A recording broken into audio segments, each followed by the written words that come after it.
items, administrative items. The first is a letter dated April 9, 2009 from George W. Brosman regarding zoning hearing board approval 107 North Aberdeen Avenue. Dear Mr. Loper, as you may recall, we represent 105 Aberdeen LP, Aberdeen, owner of the property located at 107 North Aberdeen Avenue, Wayne, PA 19087, the property. Pursuant to the enclosed September 18, 2008 decision of the Radnor Township Zoning Hearing Board, Aberdeen received certain zoning relief in connection with the proposed redevelopment of the property with a new shopping center building, the project. Appended to the end of the decision is a statement that indicates that the decision will expire if a building permit for the project is not obtained by October 30, 2008. We are writing to request a 12-month extension of that period to April 30, 2010. The extension is requested due to, one, the numerous other approvals which must be obtained prior to applying for and securing a building permit for the project, and two, the current economic conditions. In addition to the zoning hearing board approval, the project requires numerous other approvals before a building permit can be applied for and obtained. Those approvals include preliminary and final land development approvals, Township Design Review Board review, and obtaining an NPDES permit for the required grading work from the Delaware County Soil Conservation District. Given the need to obtain the aforementioned approvals, which are a precursor to applying for and obtaining a building permit approval, the standard 6-month period to obtain a building permit is not realistically achievable, even under normal economic conditions.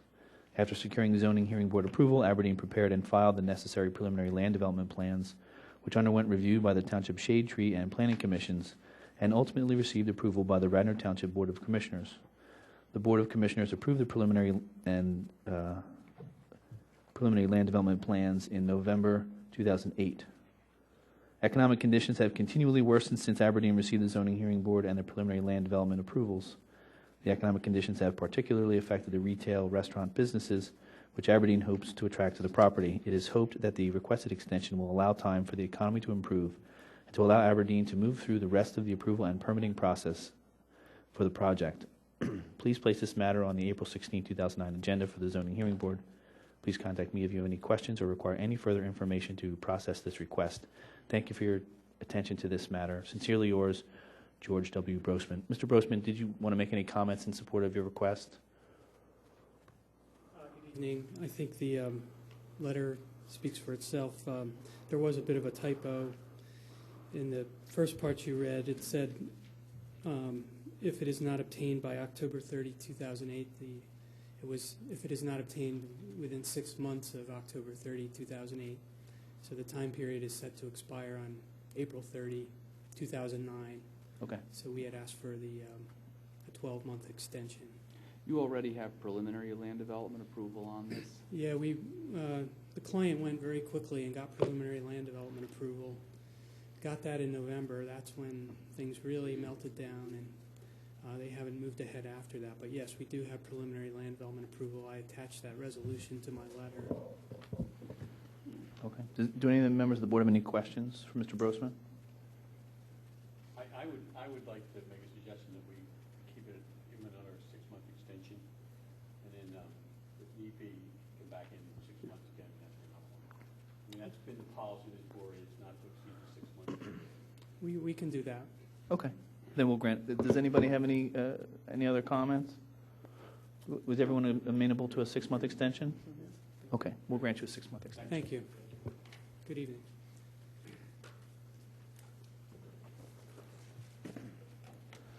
The next matter concerns appeal number 2808, 121 Runnymede Avenue. It's a letter dated April 8, 2009 to James Dolan, chairperson of the Zoning Hearing Board, Township of Radnor, from Mr. Edward N. Flail, Jr. Mr. Dolan, since I have been unable to find any case authority that would permit this application to proceed while the original application is still under appeal to the Court of Common Pleas, I am withdrawing the application. I would appreciate the Township's refunding of the appeal fee, less any expenses incurred so far. So the first matter on tonight's agenda, 2808, has been withdrawn altogether. The next matter is a letter dated April 14, 2009 to Robert Loper from Nicholas J. Cornelia regarding appeal of Norsini Builders, Inc., appeal number 2746, 212-216 Bloomingdale Avenue, Wayne, PA 19087, request for an extension of time to obtain permit. Dear Bob, by opinion mailed on November 26, 2007, the Zoning Hearing Board granted relief to the above applicant. The decision of the Zoning Hearing Board was appealed to the Court of Common Pleas by a protestant. The Court of Common Pleas quashed the appeal, but it was appealed to the Commonwealth Court of Pennsylvania. We are awaiting a decision from the Commonwealth Court. Additionally, both the approval of the subdivision and the issuance of the certificate of appropriateness by the Board of Commissioners have been appealed to Common Pleas Court by protestants. Both of these appeals are also awaiting disposition. As a result of the pending appeals, the applicant respectfully requests an additional 1-year extension of the requirement of obtaining a building permit. A previous extension was granted by the Zoning Hearing Board, extending the time to obtain a permit until May 26, 2009. Ladies and gentlemen, we had an executive session, and there's a question as to whether or not this, in light of the pending appeals, this board has any jurisdiction whatsoever regarding that, regarding the matter. John, would you like to make a couple comments on that? Yeah, this is actually the appeal that was withdrawn, 2808. There's a decision which we talked about at the last hearing called A. Boyle versus Zoning Hearing Board of Richmond Township, which says that when a zoning board approval is appealed to the court, the zoning board is divested of, quote, all jurisdiction over the matter. The appeal 2808 sought a modification of a variance. This simply seeks an extension, but our zoning code requires action by the zoning hearing board to grant that extension, and I'm concerned that the A. Boyle decision would divest us of jurisdiction to do that, and that if we were to do that at this time, it might be questionable and attacked later.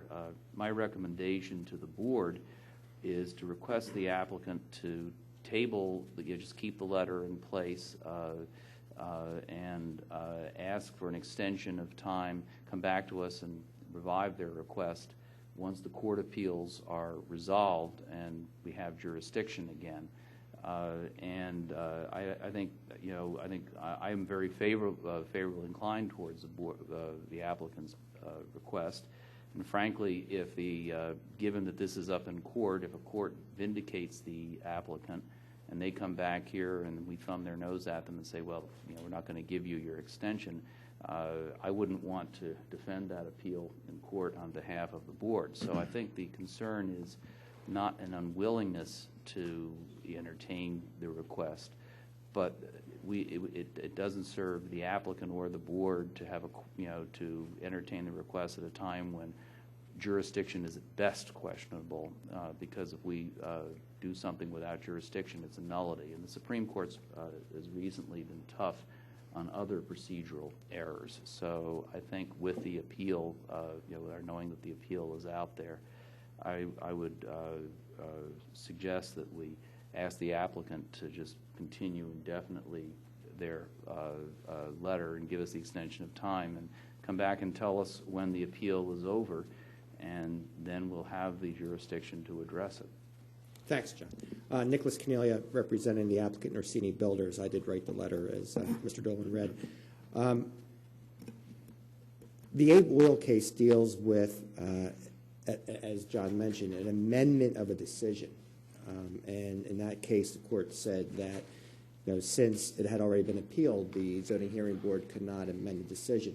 In this case, we're talking about an extension of a permit as required by the code. The code states that you have to get a building permit within 6 months of approval, as you've heard on the previous application here this evening. And we're asking for that to be extended. First, my concern about agreeing to tabling is this matter has been appealed at every level. Every step we take gets appealed.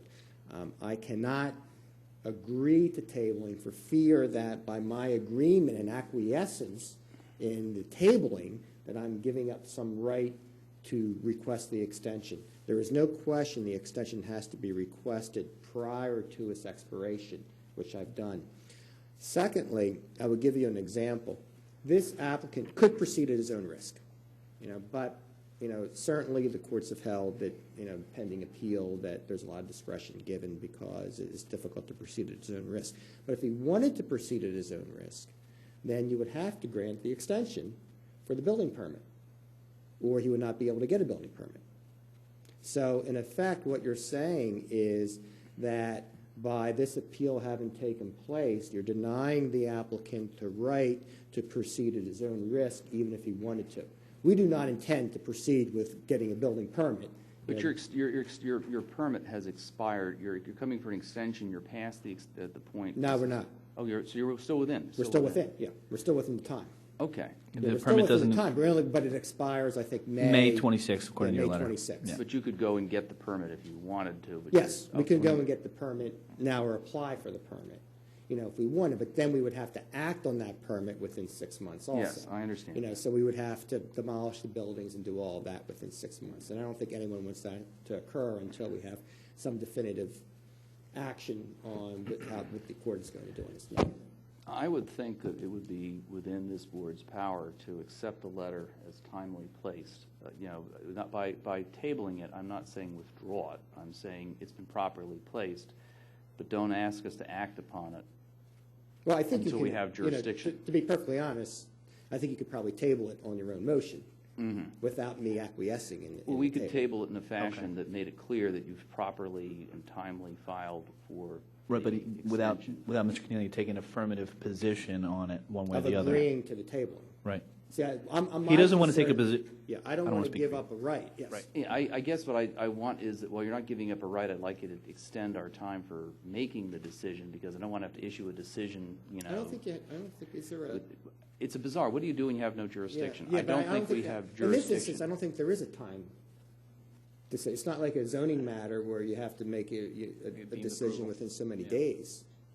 I don't think there's a clear answer on that one. Is there an equitable tolling pending appeal of the? There should be. I mean, I would be shocked if there Yeah, weren't I know. cases out there that said Yeah. that during the pendency of an appeal, the 6 month is not I tolled. can't imagine that. Because there otherwise, is not every toll. appellant would win. Exactly.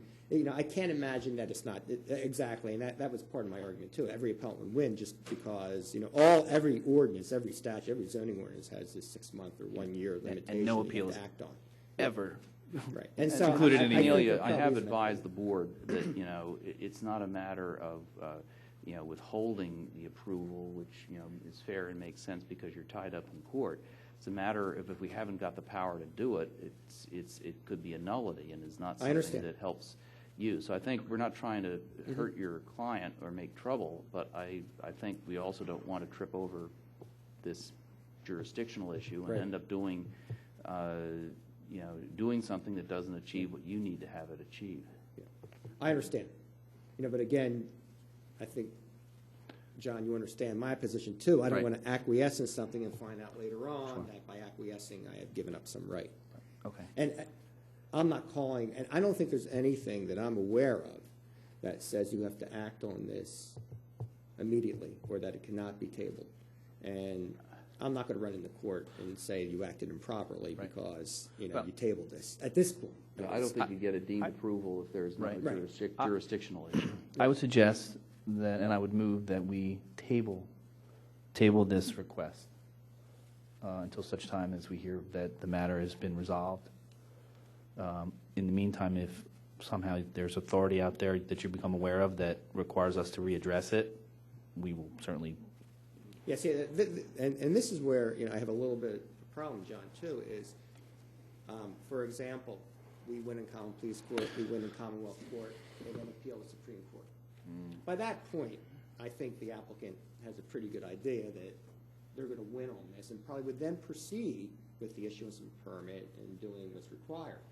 And your position, the argument you're making is you still can't do anything until the appeal is over, which obviously is not the law because we all know that he can proceed at his own risk.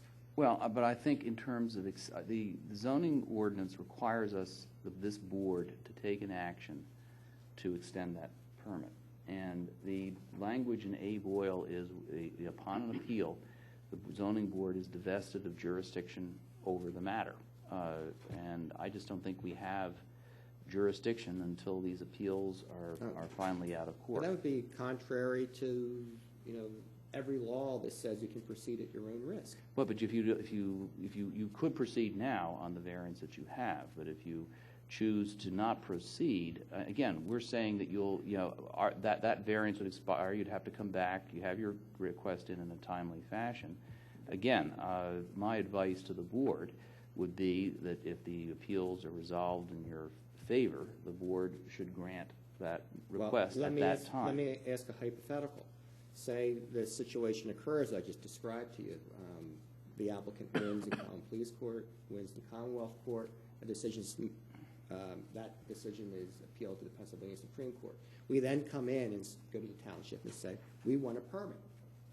We're going to proceed.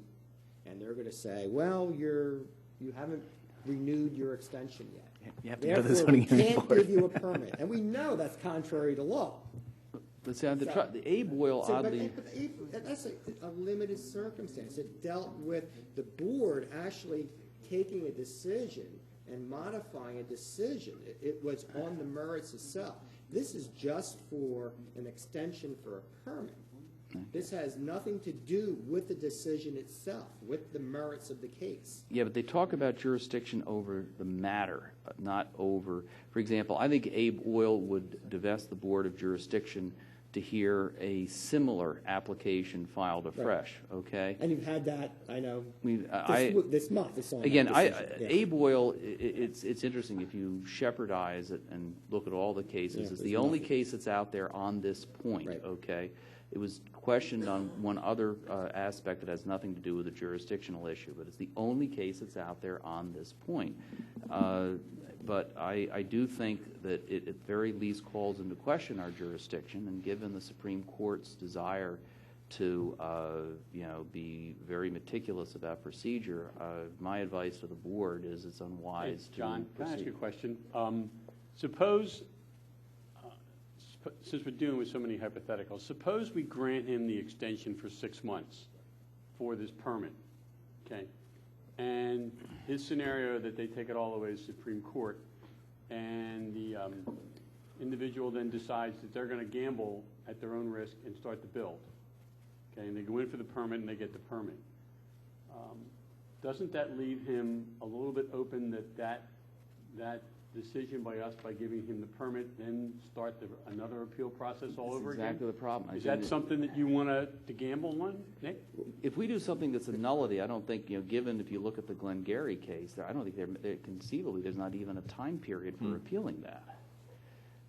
What we would do is we would come in and ask for renew that extension. But this is, I can't imagine.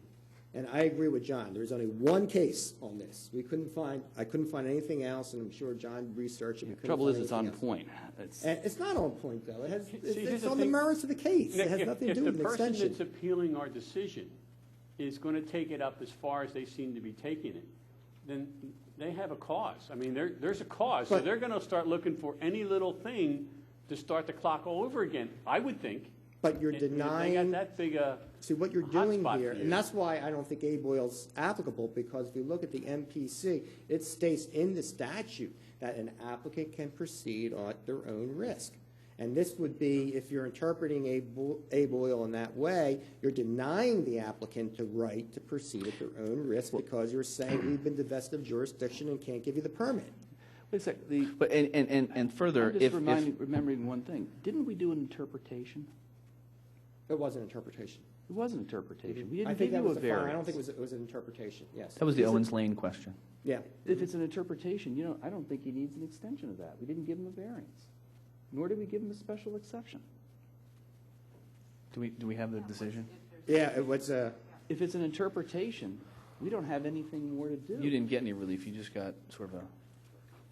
We said you're on a I street. just remembered that, Right. we didn't give you a zoning board approval. We gave you an interpretation. Right, because Right, if you were never on... did ask for anything Yeah. because No. you just asked whether If that you was were- a street or not. Yeah, if you were on a street, you didn't need any relief. Now, I guess the decision, this is the problem.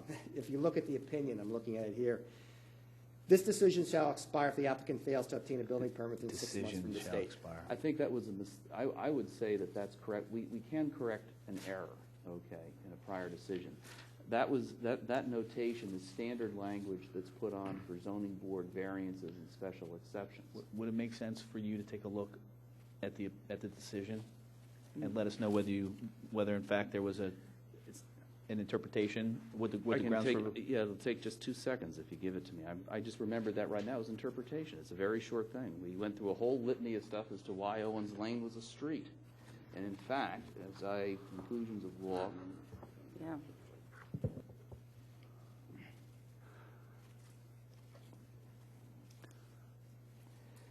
yeah, here it is. This is the board's first inquiry in this appeal has determined whether Owens Lane qualifies as a street under the zoning code definition set forth in zoning code section 280-4. If this board determines that Owens Lane is a street, then the board does not reach the question of whether variance or other relief should be granted for the Okay. proposed subdivision. Okay. And then Period. End of story. 144, for the board, to state, unless otherwise specified by the zoning hearing board, a special exception or variance which has been authorized by the zoning hearing board shall expire if the Okay. applicant fails to obtain a Right. building permit. And Yeah, so but you got that's- neither of those? I'm saying, yeah, that's what I'm Well, trying I to think, frankly, the basically confirm. notation was put on by mistake by the township. It was not in the opinion that I circulated to this board or that was approved by Now the what, board. though? No, I think that the notation is it's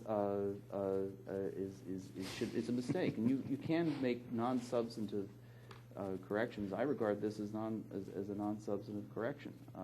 Bob,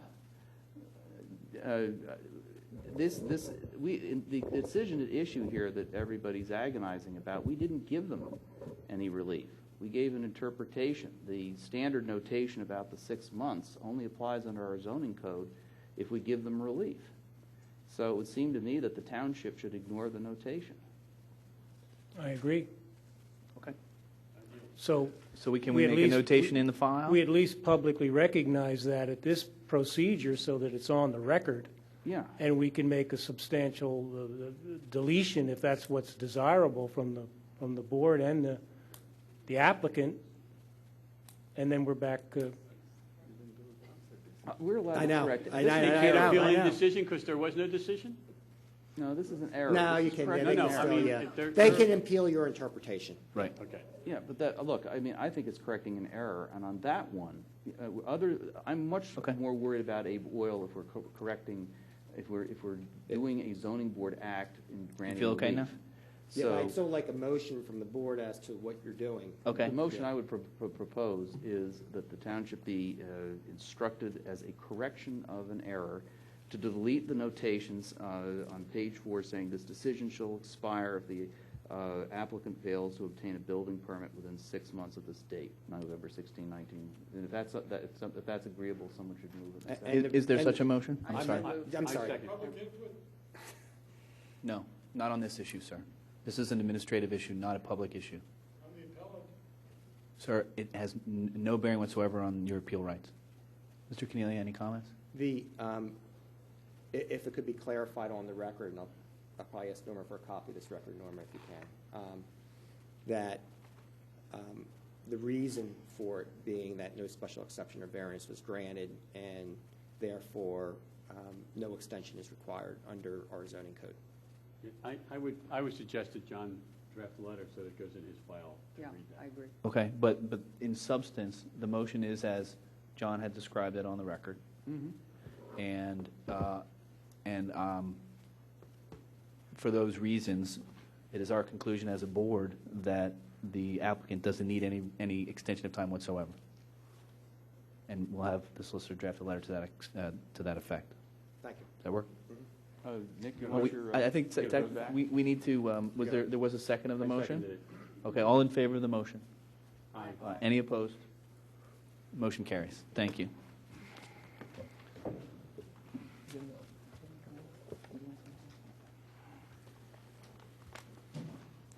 The next matter we will consider is Appeal Number 2810, Carnunum Associates LP, care of the Westover Companies, owners of property located at 222 Sugartown Road, Devon, PA, Zone C1, Local Commercial, and in Ward 6.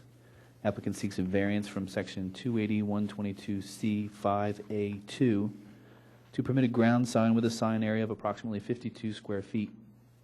Applicant proposes one freestanding ground sign of approximately 52 square feet at the signal-controlled entrance to the Devon Square Shopping Center on Sugartown Road. The zoning ordinance allows two 30-square-foot ground signs, whereas here the property has more than one point of ingress and egress on a road. Mr. Petrosa? Thank you.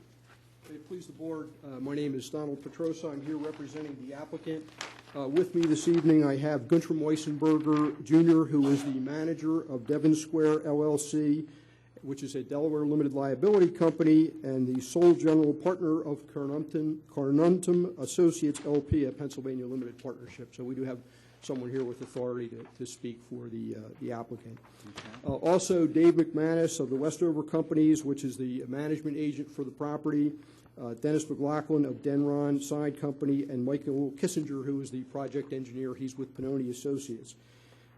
Just by way of very brief background, the applicant purchased the Devon Square Shopping Center, which is located at Lancaster Avenue and Sugartown Road, in April of 2006, and a copy of the deed was submitted with the application and is included in exhibit packets, which I probably should hand up right now, as marked as Exhibit A1. Mm-hmm.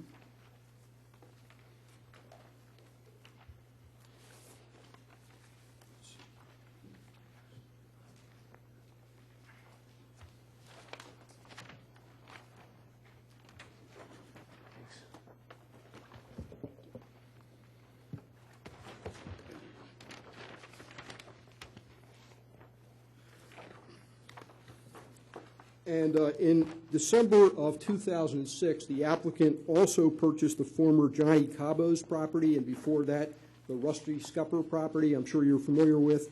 And a copy of that deed, I don't believe, was included with the original application, but it is in your packet as Exhibit A2, so you have both deeds. There's an entrance to the shopping center across from Morris Road, at the intersection of Morris Road, which is a signalized intersection with Sugartown Road. And there's a second entrance to the property, which is located next to the District Justice Office, if you're familiar with that office building. And the shopping center contains an Acme Market, a Kmart, a Rite Aid, a Wachovia Bank, which is about to open, I think, maybe in a day or so, and some other small stores that are there. The two driveways from Sugartown Road, which lead to the shopping center, are actually on the shopping center property. In other words, the deed description for the shopping center, which was submitted with the application, includes the property on which the two driveways are located. We've received preliminary approval from Radnor Township for the elimination of certain existing lot lines and for land development approval for the addition to the building, which will be used for retail use. It's possible that there may be a small restaurant in there as well, and we're dealing, that's not part of this application, but just to give the board some background as to what's planned. There's about a little over, I think about 10,692 square feet, which would be in Radnor Township, and about 4,848 square feet, which would be in Tredyffrin Township. We've also received the Planning Commission's recommendation of land development approval in Tredyffrin Township.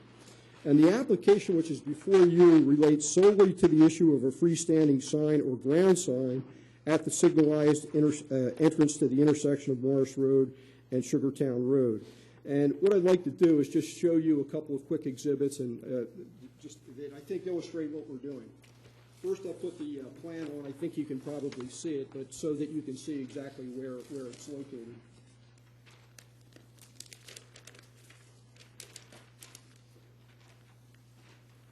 This is a change from the plan that came in our original package that just shows that 23.883 feet distance from the edge of the cartway of Sugartown to the sign. That's correct. And it's marked Exhibit A3. And as Mr. Ryan indicated, the only change is we added the distance from the cartway to the sign, which is 23.83 feet. The distance is noted here, and the sign is right here. So it is totally out of the right-of-way. The fact of the matter is that the current existing sign, which is being removed, is in the right-of-way. So we're moving it back, and will be almost 24 feet from the cartway. The ordinance requires that it be at least 10 feet, a minimum of 10 feet from the cartway. Okay. The plan that came in our original packet, you're not going to enter it into the record. We should just throw that out, yes, right? Sir. Yes, sir. Then what I'd like to show you are two existing signs that, if this application is granted and a sign is erected. Yeah, Mr. Petrosa, just before, you've got all your exhibits neatly labeled. Have you labeled the application or not? I did not label the application. Okay. You start with A1, so let's label the application itself as Exhibit 8.5 or something like that. That's fine.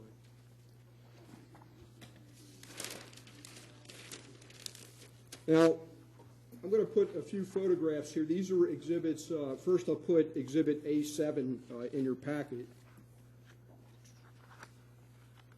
And you can see in Exhibit A7, this is the sign right now that, actually it's the former, for the restaurants that were there. That sign would be removed. There's also another sign for Acme Markets, which is difficult to see in this photograph, but we have some others that are better, right there, and that would also be removed. So we're proposing to remove those two signs, one of which certainly is non-conforming as to location, and replace it with a sign that would locationally be conforming. Exhibit A8 shows the old restaurant sign and the Acme sign, again, a little bit better. And Exhibit A9 is a little bit better shot of the Acme sign, which is right there. So those two signs would be removed, and in their place, Exhibit A4 shows the sign that we are proposing, which indicates Devon Square and would have various tenants in the shop on sign panels. Now, this sign will be conforming as to location. As I said, it'll be almost 24 feet from the cartway. And it's conforming as to height. The ordinance allows a maximum height of 8 feet, and this is 8 feet.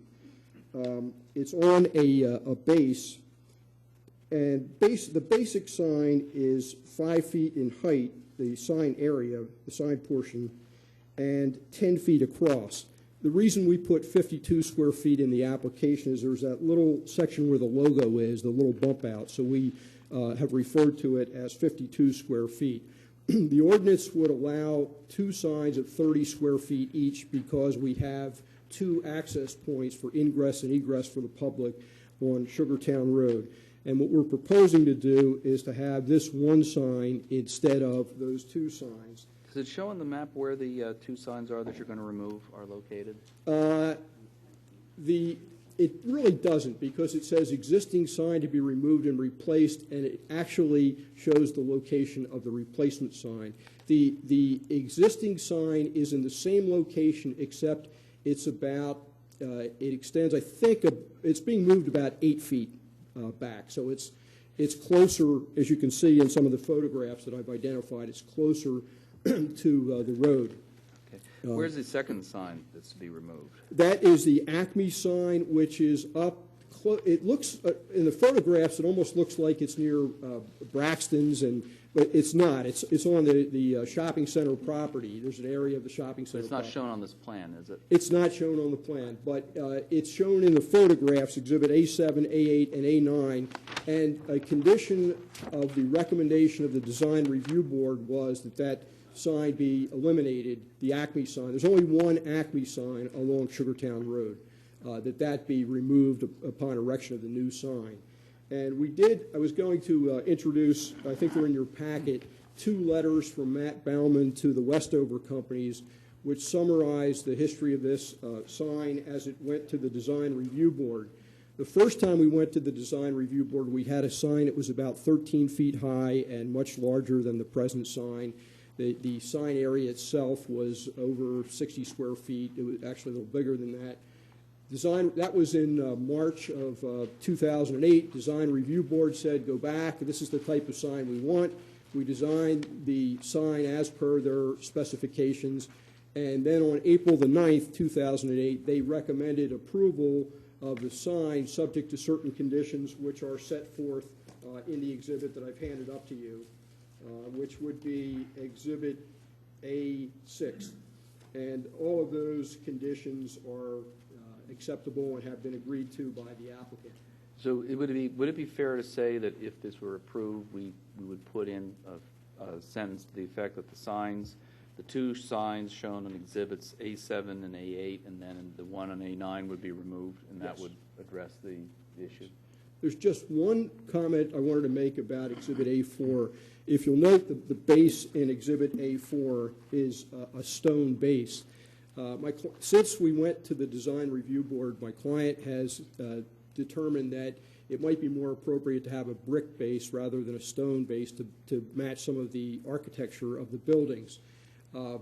If that's significant to the zoning hearing board, we would ask for your approval of either the sign with the base as depicted in A4, or in the alternative, a brick base if it was satisfactory to the design review board. We'd be willing to go back to the design review board for their concurrence on the change if that's significant to the board.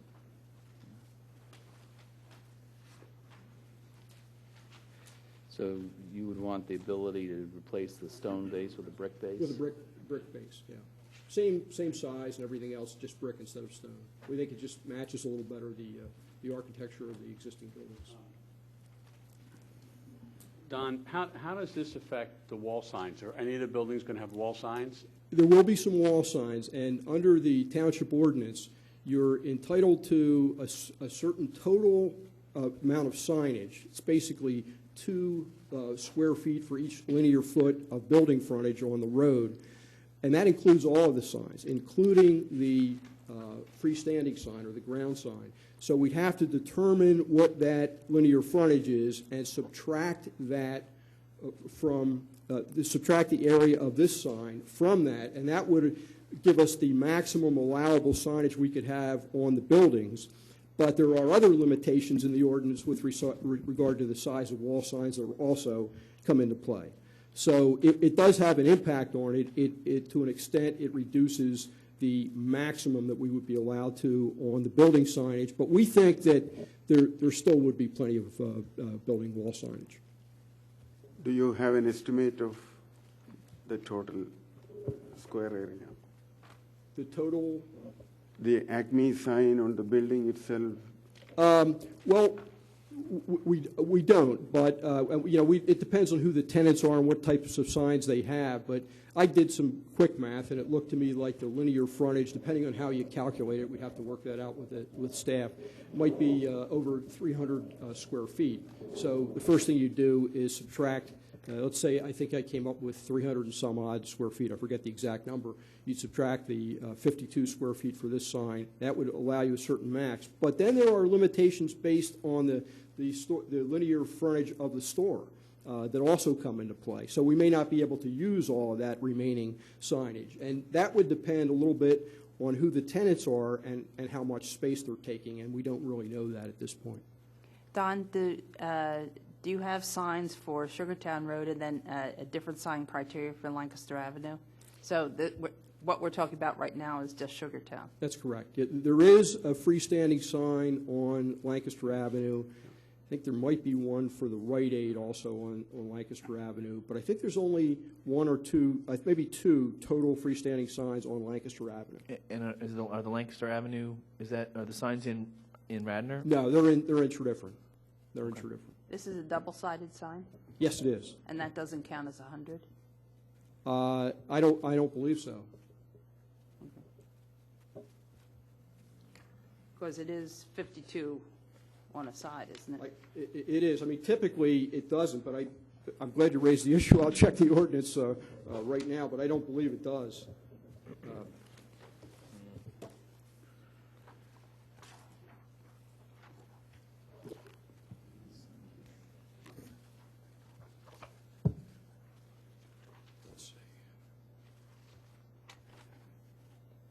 Here it is. I think it's in the definition section of sign area, where the sign consists of a double face. Only one side shall be considered for the purpose of calculating total sign area, where both sides are not identical, or where the interior angle formed by the faces of a sign is greater than 45 degrees. Okay. All signs shall be considered in calculating total sign area. That's fairly typical. As long as they're parallel, it usually counts as one sign. All right, thank you. Yep, sure. I'm glad you raised the issue. You had me thinking there.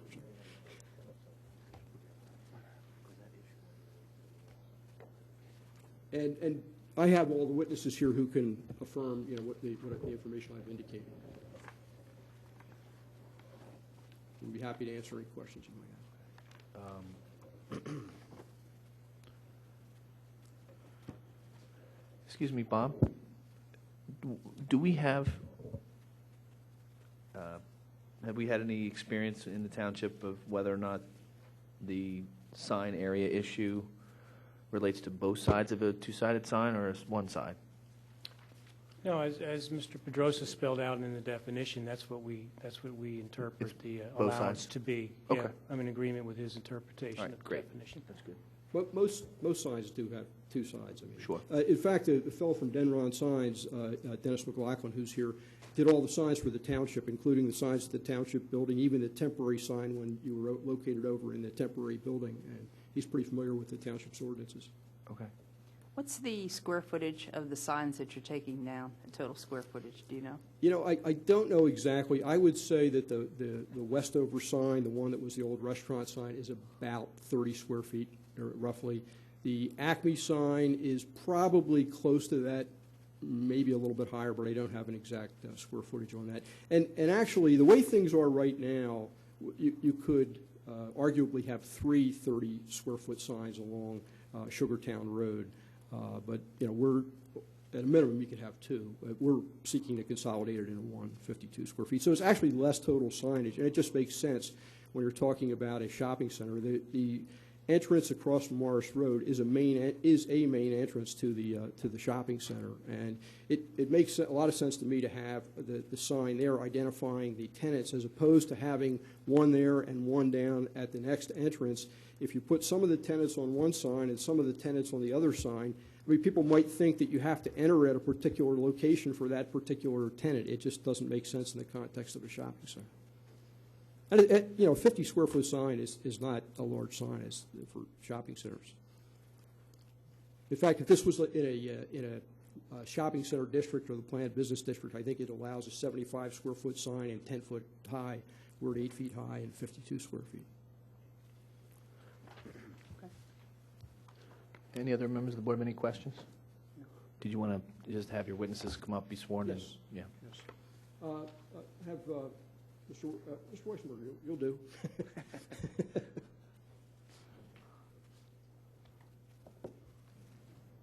if you'll raise your right hand, I swear you in. You solemnly swear or affirm the testimony you're about to give will be the truth, the whole truth, and state your full name, spell your name, Guntram Weissenberger. You need to hold the mic and closer. spell both names. Guntram, first name Guntram, and Weissenberger Weissenberger. Your mic isn't on. I think she did. You get it? There. I got it. Mr. Weissenberger, you heard my comments to the board about the ownership of the property and about the signs that are proposed and about the conditions of approval that the applicant would be willing to accept. Do you agree with everything that I indicated in my comments? Yes, yes. Do you disagree with any of it? And No. specifically, you as the representative of the applicant, would you accept those conditions which we discussed, primarily the removal of the existing Acme sign as shown in Exhibits A7, A8, A9 along Sugartown Road, and the removal of the old restaurant sign, which I think now says Westover Companies? Yes, I would. Does any member of the board have any questions for the witness? No. Okay. I might just indicate the sign, the ordinance, and this is covered in the recommendation of the Design Review Board, only allows the letters and the logo to be illuminated. It doesn't allow the background to be illuminated. So it's just the letters and the logo that are illuminated. Mr. Petrosa, just to clarify, the two signs that are coming down are in A7 and A8, the one that says space available, That's correct. and then the Acme sign in A9. That's correct. You said there was a restaurant? The restaurant sign is really the one that's Westover now. It says space available. That's the sign. They just put a new face over it, until they get a tenant for it. But the building is going. The old, which is was a pretty large restaurant actually, and that building will be demolished, and everything will be moving back. Okay. Yeah. Anything else? I don't think so. That's Okay. it. Do any members of the public have any comments? Sir? Did you want me to swear him or no? First, you'll raise your right hand. You solemnly confirm that Chris Holt is writing the truth, I do. and state your full name, spell your last, James Schneller, Schneller. And what's your address, Mr. Schneller? 500 East Lancaster Avenue, St. David's Condominium. And how far is that from Sugartown Road, where the signs are going to be taken down and the new one installed? I would estimate 1.5 miles. Okay. Yeah, I would object to the standing. I don't object to making a comment, but I don't think it's standing to be a party. Okay. Your objection is noted. Thank you. Sir, if you would keep it brief. Yes. Also, I claim to have standing because of the fact that I make certain points on behalf of Radnor's great feature, the bike path, and I claim standing because I am a regular user, not only the bike path, but the mall in question and the immediate roads. And I've argued this point in the Commonwealth Court. In fact, I am highly inclined to argue this all the way to any court, because when it comes to certain things like malls, I believe that standing exists for anyone who's frequenting the zone and who lives in the township. But that's kind of far-flung for this episode, I guess. Okay. And I just want to say that I think a sign is an important issue here. I can't just say, well, you know, it's a mall and the folks are up sprucing up the mall, because this place has a great sight line. And it is the initial point and the initiating point, not only for the bike path, but for numerous dozens of people who park there every day, who walk down from what is a dense area. For everyone who drives past, everyone from Tredyffrin has admired this region, and whether you know it or not, they will realize they used to admire it if a sign of a block like nature goes up. Simply put, the two existing signs I'd have to object are probably about 40 square feet in total. They're unobtrusive, and they've been this way for 10 years, so I think the applicant should show some real hardship here. Apparently they feel they have the availability of 2 different places for signs. Well, 2 signs would keep the sight line pretty, and it's a pretty place. We all think what the traffic is at Morris Road, but we don't have to look at signs at this point. Braxton's is very unobtrusive and has a natural setting from pumpkins to crocuses every year. And after that, it's open road, and people are thinking Sugartown. Down to more concrete issues, the applicant has been given very good graces by both townships, and we are about to have a lot less parking available to us. Could they not have to show some hardship for using this much of our visual space just as well? Could you perhaps grant only part of a variance based on the frontage, for instance, the ratio of frontage in Tredyffrin, which is much greater, or the traffic usage in Tredyffrin, which is much greater? And since this is an L-shaped lot, perhaps they could be given a 40 square foot or some reduced amount. I also think the ratio theory might work when you're dealing with the amount of floor space in Radnor. I think, judging from that, they should only have allowance for 1 sign. Likewise, the parking available. The parking available in the Radnor side is much less.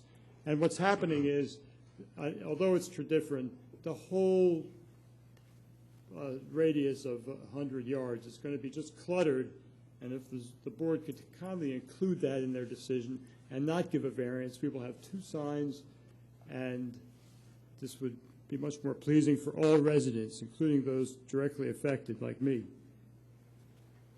One last point. They've really shown no unusual situation, and there's nothing extraordinary about it.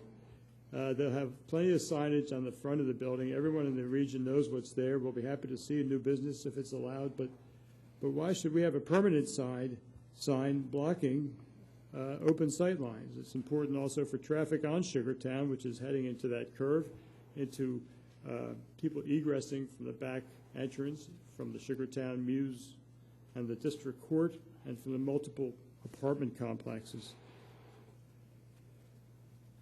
And finally, if I can read this.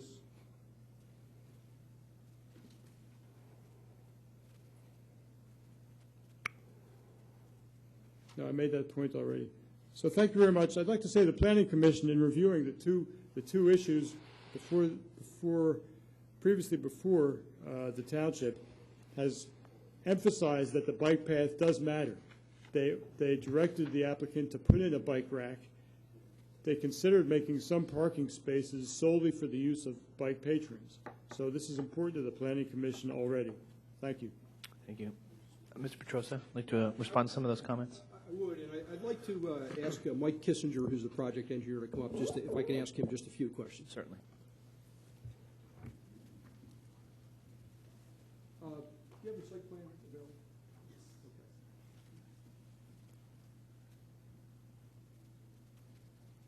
Mr. Petrosa, while we're waiting, the ability to replace a stone base with a brick base would be subject to design review board approval? Yes, sir. Yes, sir.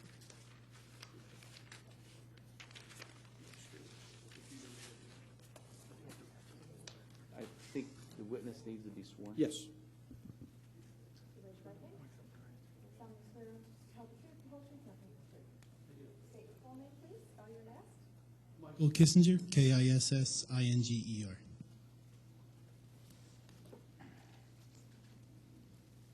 Mr. Kissinger, you are the project engineer for this project, are you not? Yes, I am. And you are a licensed professional engineer in the Commonwealth of Pennsylvania? Yes, I am. And you're employed by Pannoni Associates? Yes, I am. The last gentleman made some comments about the frontage that this property has. How much frontage will the shopping center have along Sugartown Road? Let's see here.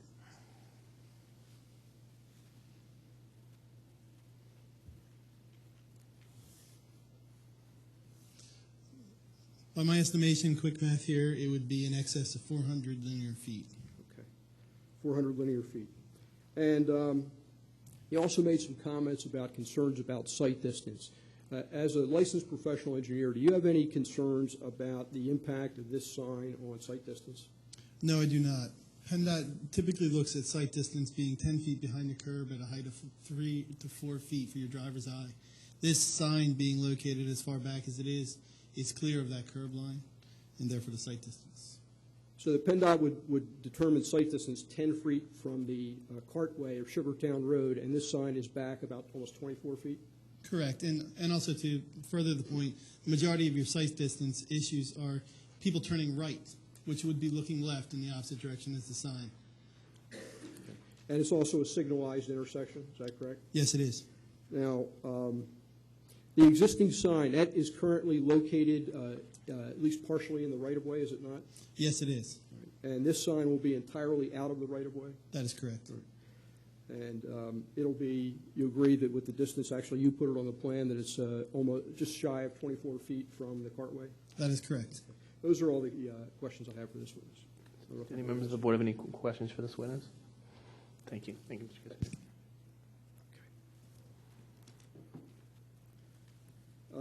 There were some comments about the Planning Commission, and they did ask us if we would consider putting a bike rack in, and we did indicate that we would be willing to do that. They did not require us to reserve any parking spaces exclusively for anyone.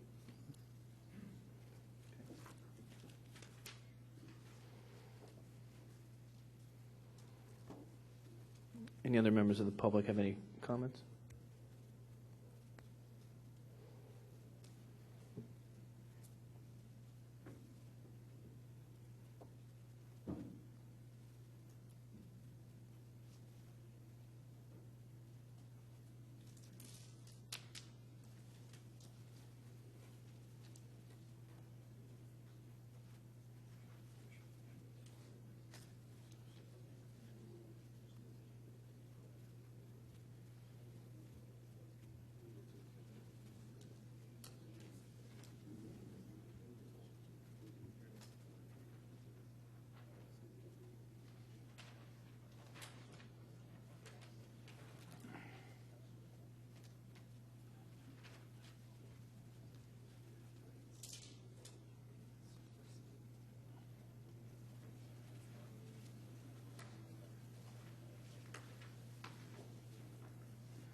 Mr. Dolan? Yeah. Mr. Dolan.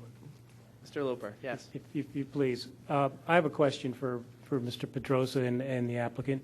Does this procedure tonight, and if granted, the petition for the one singular ground sign at the location proposed, does this have any bearing on future application for any additional signage west of here along Sugartown Road at the other entrance to the facility, adjoining the building where the district justice Bob, is I'm going to make located? that part of the thing, that he's not going to have another one.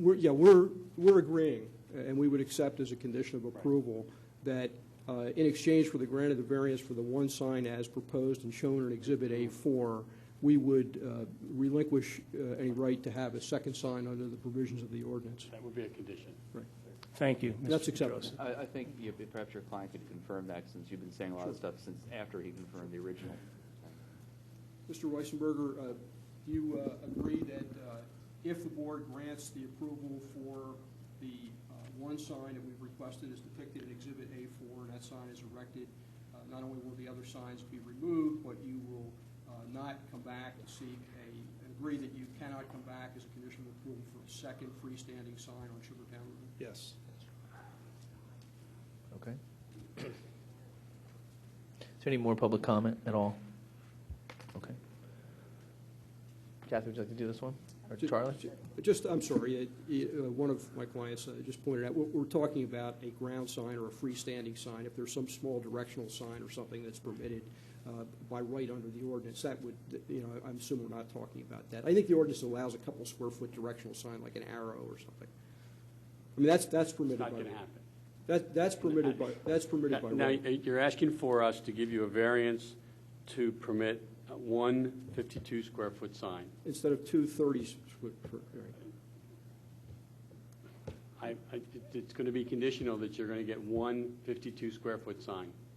At least that's what I'm going to propose. Whether the rest of the board agrees with me is another issue. I understand what you're saying, but I think the trade-off of one 52 square foot sign instead of two 30 square foot signs is fair. If the ordinance allows, and I think it does, like a 2 square foot directional sign, I don't know why. A directional sign meaning entrance here? Yes, that's all. Thing. Yeah, service entrance, Service something like entrance. that. It's not advertising or. Go ahead, make your motion. Did you ask us to accept to put in? The exhibits? Yes. Yes, I would. If I didn't, which I probably didn't, I move for the admission of the exhibits. Thank you. Okay. I would suggest that we grant a variance for under 280-122C5A12. Two. It's two. Is it two? Yeah. Two. The allowance of one 52 square foot sign and an additional, one additional entrance sign not to exceed 5 square feet at the other entrance. Also, and the reason for that is that I believe that as far as a hardship goes, it's more of a safety issue as well as a hardship issue, and the fact that I think that as was mentioned, that two signs would confuse potential customers to the site where it would cause a traffic hazard, whether they know which entrance to use for any specific operation. Okay. Peter? Kathy? I also want to add that they are improving the condition and they're pulling the sign out of the right-of-way. And it's further back, so it will not intrude on the viewshed of the property and the vision of drivers. Cora? I want to make a further comment that, from my perspective, it's reducing the number of signs from 2 to 1. A, reduces visual clutter, and B, we're reducing the total square footage of the signs from 60 to about 50. So for those reasons, I would agree, and we would grant the variance. Can I just, Subject, of course, to the conditions previously mentioned. could I just go over the conditions and make sure I've got them real clear? Yes. Basically, they would agree that the signs shown on A7 and A8 and A9 come down on the erection of the new sign, and that there would be no further freestanding signs on Sugartown Road other than the one, except a directional sign at the entrance not to exceed 5 square feet. Is that a correct statement of what you want? Mm-hmm. In addition, they want the ability to replace the stone base with a brick base if the design and review board approves that. Does that enter into our No, I don't think analysis it at all? enters into our issue. I don't think we have an opinion on that at all. No, I think more of a design review board thing, I believe. Yeah, I think actually that it's the sign. I don't think we care about the masonry. We So- care about how tall it is. We don't care So about. you don't even have to mention the condition. We care about your sign face, not your masonry. Anything else? No. Thanks very much. Mr. Chairman? Yes. On the next item, I'm a member of the Radnor Board, so I need to recuse myself. Okay. Radnor Conservancy Board.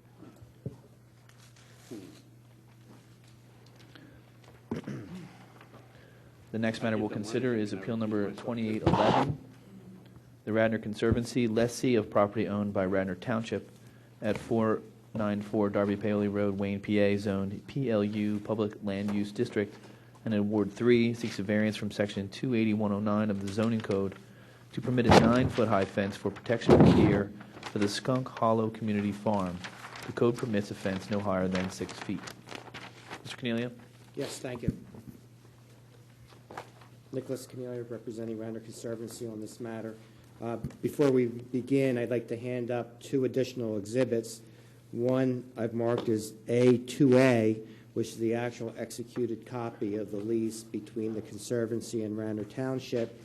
And also I've marked as A8, and that is a survey prepared by Momini and Associates indicating the proposed site.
This is just briefly, you may be aware, we'll go through for the board so you are aware of the community farm that's being proposed at the Skunk Hollow site, which is adjacent to the Willows.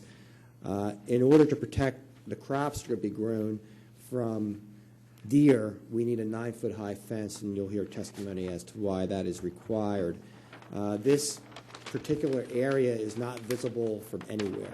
It is probably almost 1,000 feet from Darby Paoli Road, or at least a couple hundred, I believe at least a football away, if not longer, the football field away from Darby Paoli Road.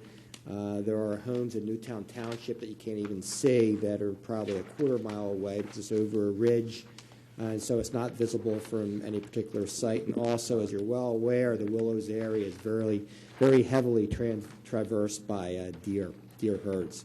So that's why we need the 9-foot fence in order to make this go. I'll call up first John Fisher, who is president of the Radnor Conservancy. Just as a preliminary matter for the board, the original plan was a photo with a drawing on it. They've come up with a plan which, well, distances are not always put on precisely. There is a scale and so forth, and I just want to make sure that the board is comfortable with the detail on the new plan for purposes of what we're doing tonight.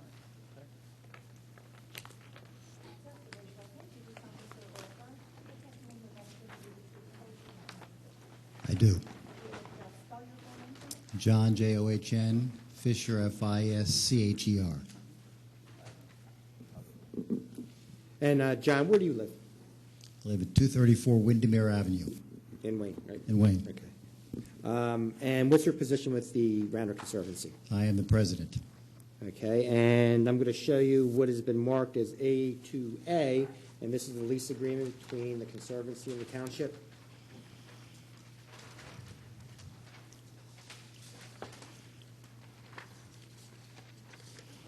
That is correct, and I signed the lease as president of the Conservancy, and Tom Masterson signed it on behalf of the Township. And the lease agreement permits the Conservancy to establish a community-supported agricultural program. The lease covers approximately 3 acres in Skunk Hollow, and it does permit the Conservancy to develop a community farm, yes. And also permits the construction of a fence as well, is that correct? Correct. And permits you to apply for any necessary permits from the Township. Also correct. I've marked as A3, which is a description of the Friends of the Willows Cottage. Could you describe the program and what's going on here and why we're here? Sure.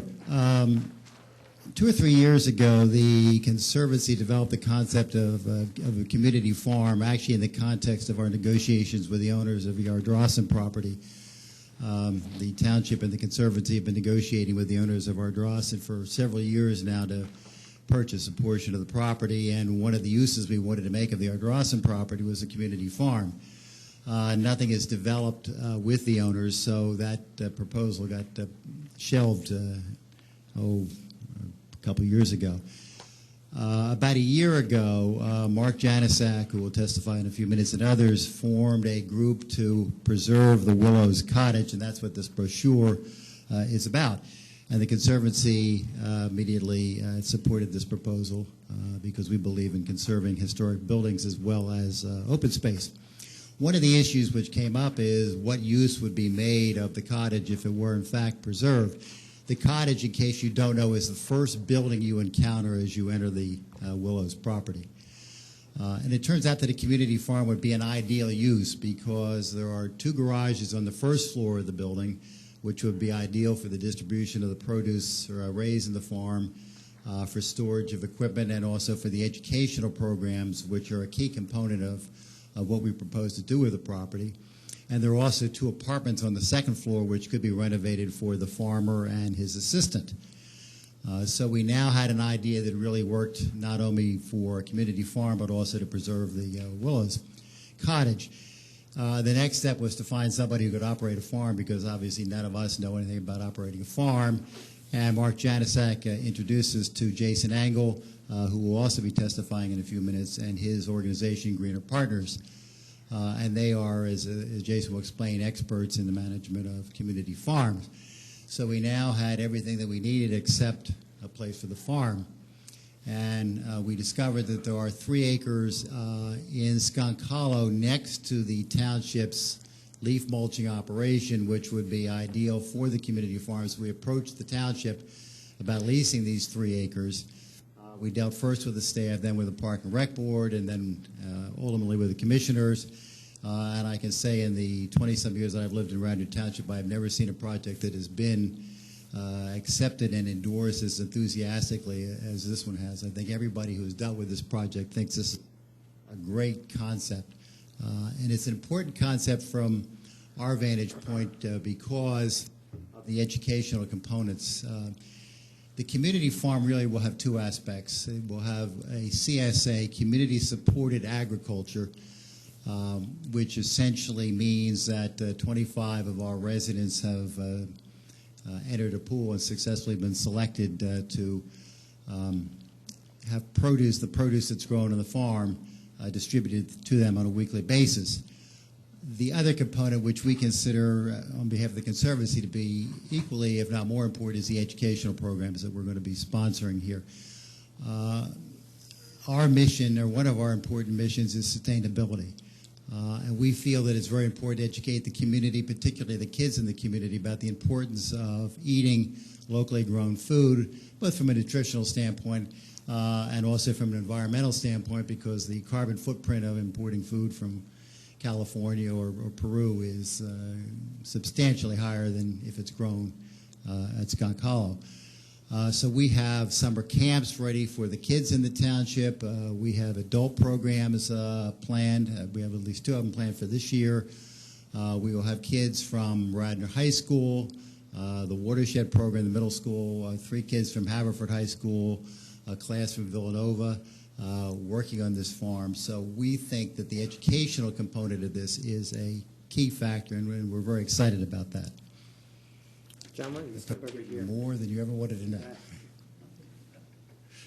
I've marked as A4, and that's one of the photographs exhibits that we had, and we show an area of about 230 by 150 feet, and that's the area that's going to be fenced in. Yeah, it actually already is fenced in, as you will see later. And Fenced in by a 6-foot. By a 6-foot fence, as we have a permit for a 6-foot fence, we put up a 6-foot fence.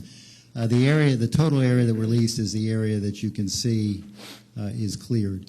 And this is the leaf mulching operation over here, and here's the machine. This is not a building. This is the machine the township operates to mulch the leaves, and this is the Willows Mansion. If you stand on this property, the only building you can see is the Willows Mansion.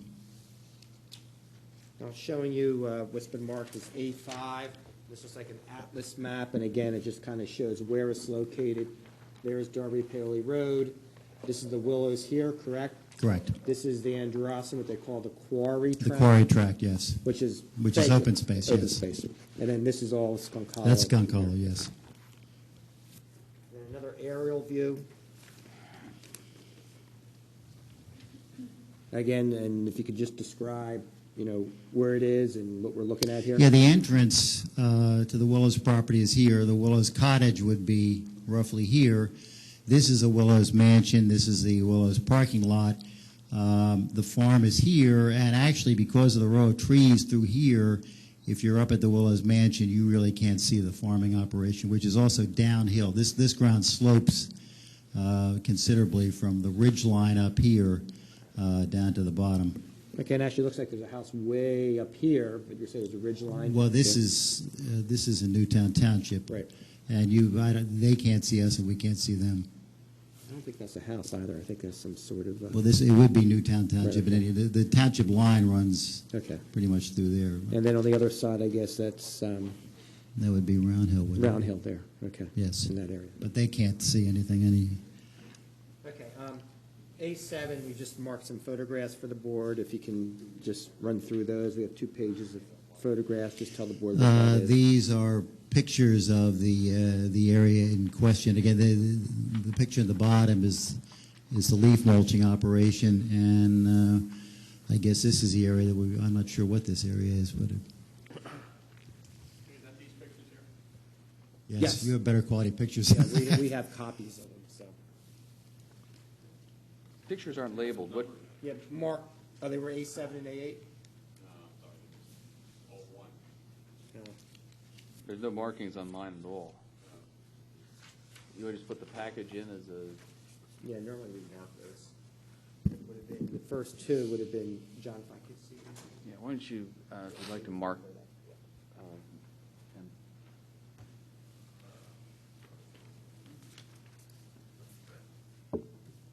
I think the marked copy should go into the township's record.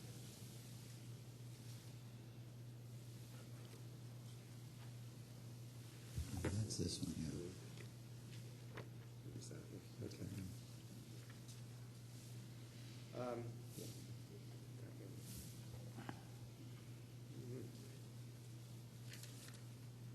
Okay, John, I'm going to mark these anyway.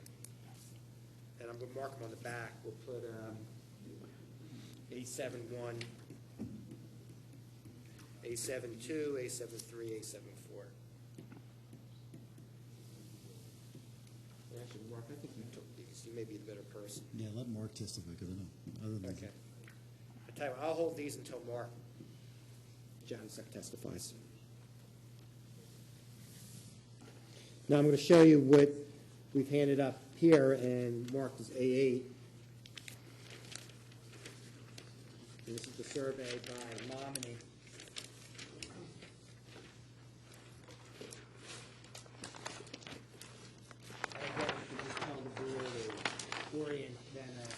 Okay, again, starting up in the corner, this is the main entrance to the Willows. This is the Willows Cottage right here.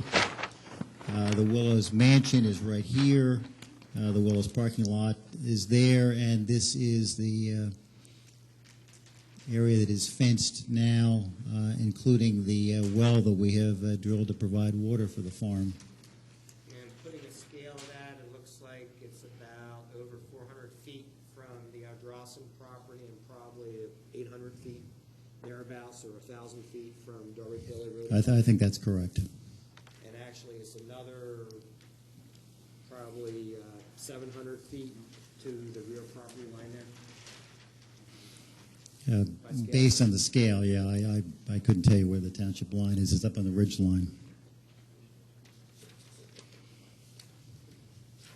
Is this visible? Is this area visible at all? I think you already said that. No, because this area is all heavily wooded, so you really, I think even from the mansion, you couldn't see this.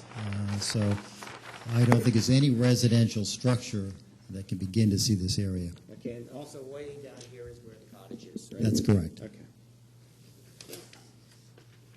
So I have for John at this point, I would have Jason would talk about the need for the 9-foot fence, and then Mark just would describe the pictures that we have here that he took. Okay. Do any members of the board have any questions for Mr. Fisher? Is this the fence you're proposing? Is it a deer fence or just a stockade fence, a chain link fence? Jason, maybe you Well, would be. Okay. Are we going to get Do to you that? know? Yeah. Yes. Okay. Any questions at all for Mr. Fisher? Okay. Thank you, sir.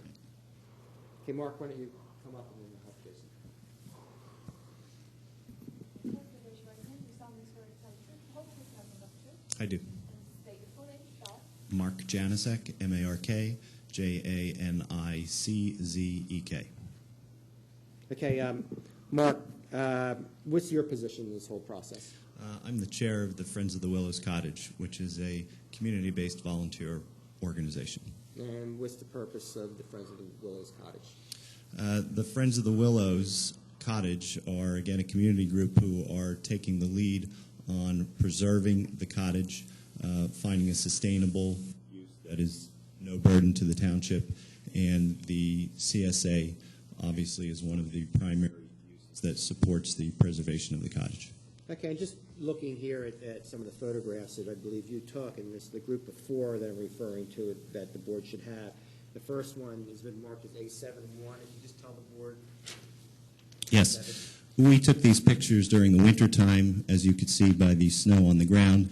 The reason why I emphasize that is because at that period of time there are no leaves on the trees, there are no ground cover that are growing, etc. So it really gives the most exposure possibly to that area.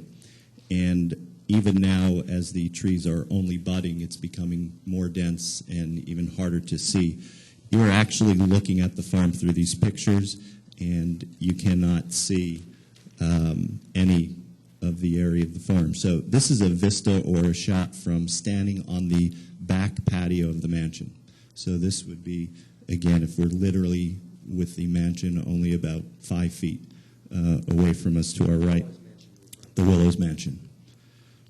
Okay, and then A72, the next picture. The next shot would be as if I walked off of the back patio of the mansion, started walking downhill with the mansion towards my back, and then I'm turning again to the farm, looking directly at the farm. And again, you'll see a whole series of trees that makes it very difficult to even see what's beyond those trees. A73. The next shot is continuing further down where the road is just about 50 feet before the bridge that goes over the creek that is now exiting the Willows Park. So this is a shot standing on that roadway, the existing cart path, looking towards the entryway, what will be the entryway to the farm. So if you look almost in the center of the photograph, right at where my finger is pointing, is an existing directional sign that Parks and Rec has in place that essentially is indicating do not feed the geese, walking paths ahead, etc. So that point is where the entryway is. That is the most visible spot of the entryway to the farm. And again, you could barely see that. And the next shot is a complete opposite view from Skunk Hollow. That's the rear entry to the Skunk Hollow leaf operation, which you enter that road from Darby Paoli Road. And so once you continue up the back road of Skunk Hollow, which is where our township has some maintenance equipment public works, etc. That's looking from that road towards the farm. You see a bunch of the piles of the leaf mulch, and again, you can't even see the farm from that. The leaf mulch piles are obstructing. From that view, you can't even see the mansion, which is adjacent to the farm.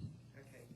John had mentioned there's already a fence surrounding Yes. the area here. It's a 6-foot-high fence. And Yes, we applied for a 6-foot deer fence to the township, which falls under the ordinances, and the township granted us that 6-foot fence permit, and we have gone ahead and installed the 6-foot deer fence at this point. And we'll show you, you took these pictures too? Yes. Okay. Before we get to that point, do you know what type of fence is being put up, or should I have Jason testify? It is a cedar post fence and a galvanized corrugated type metal. It's not a chain link fence.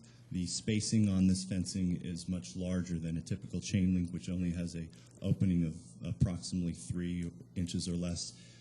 The deer fencing that we're using on this has openings that are more in the range of about 4 by 8 inches. From a distance, it's barely visible, the material that's applied onto the post. I'm going to mark these photographs. I'll say A9, 1, and I'll ask you to describe what these are representing. A9, 2, A9. I only have one copy of these, so I'll present them to the board.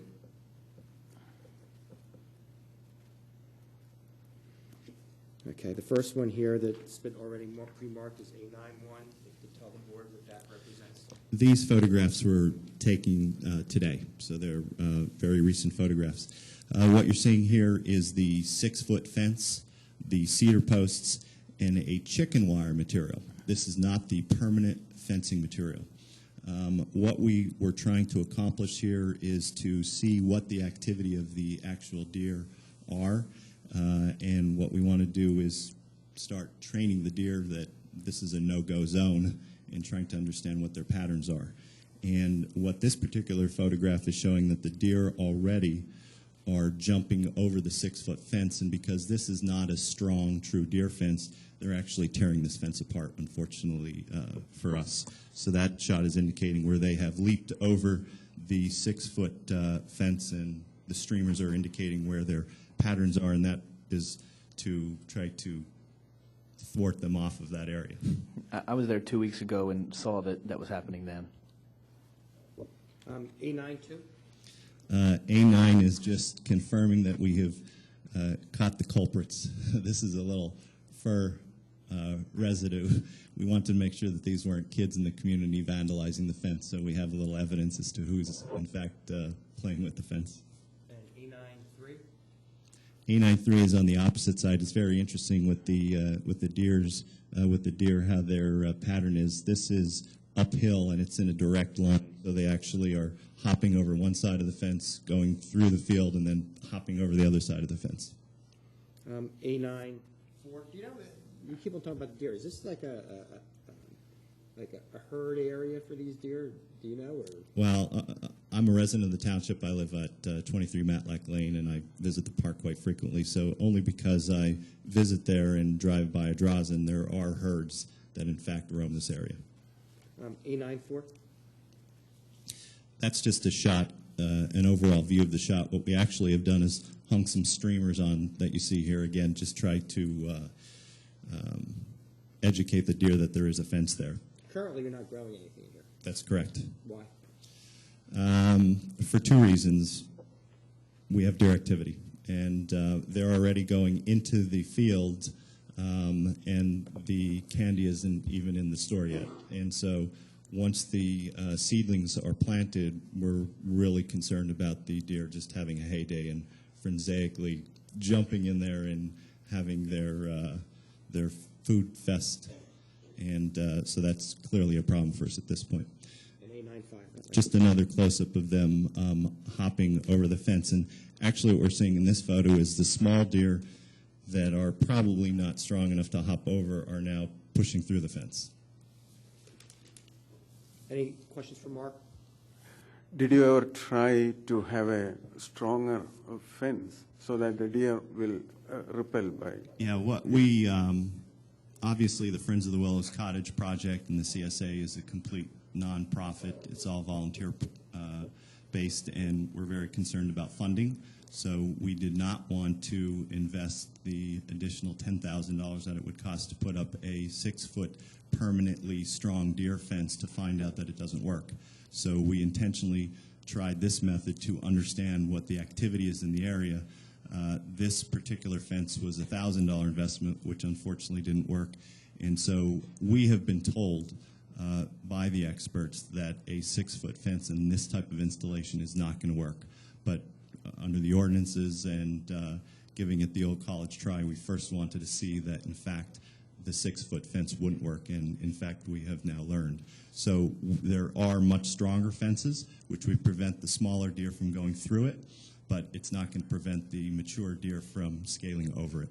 But have you done any study, research, saying 9 foot is the maximum? We can, again, Jason's probably.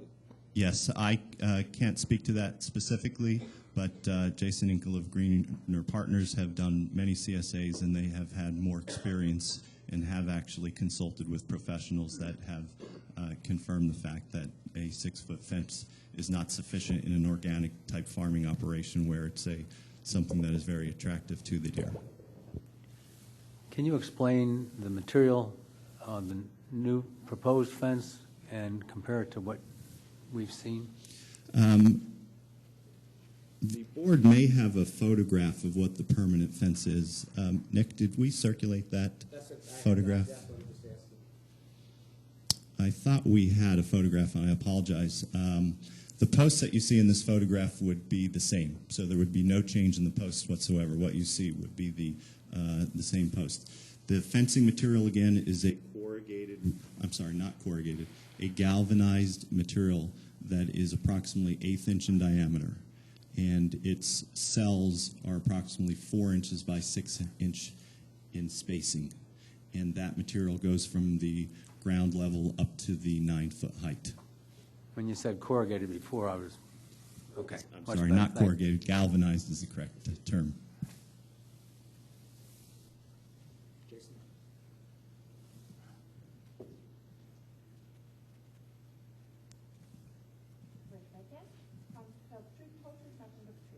I do. And your full name, please? Jason Ingle, Jasoningle.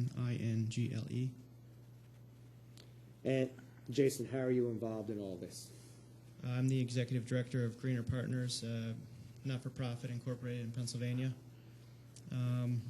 Our office is in Malvern, Pennsylvania. We got involved with the Friends of the Willows Cottage and Radnor Conservancy last fall, and have been working collaboratively with them to establish a community farm at the Skunk Hollow.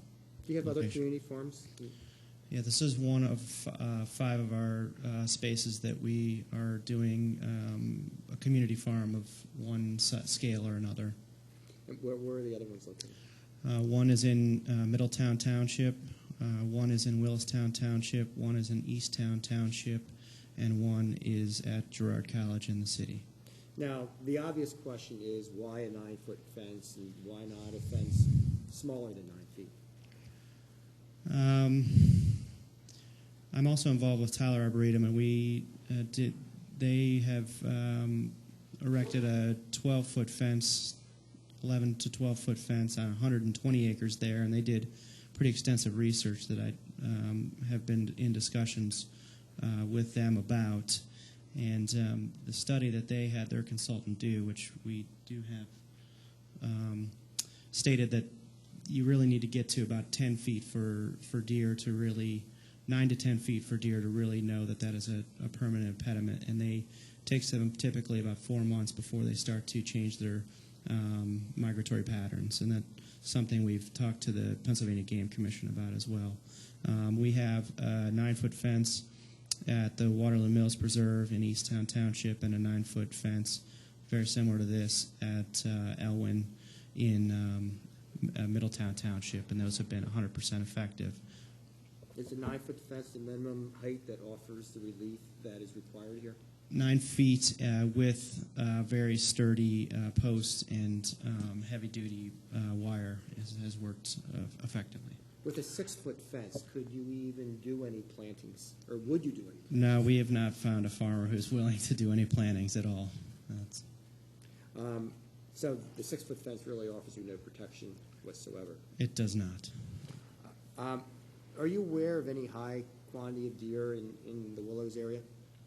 Versus other areas of township? Yeah, we've seen deer movement over there since our work started.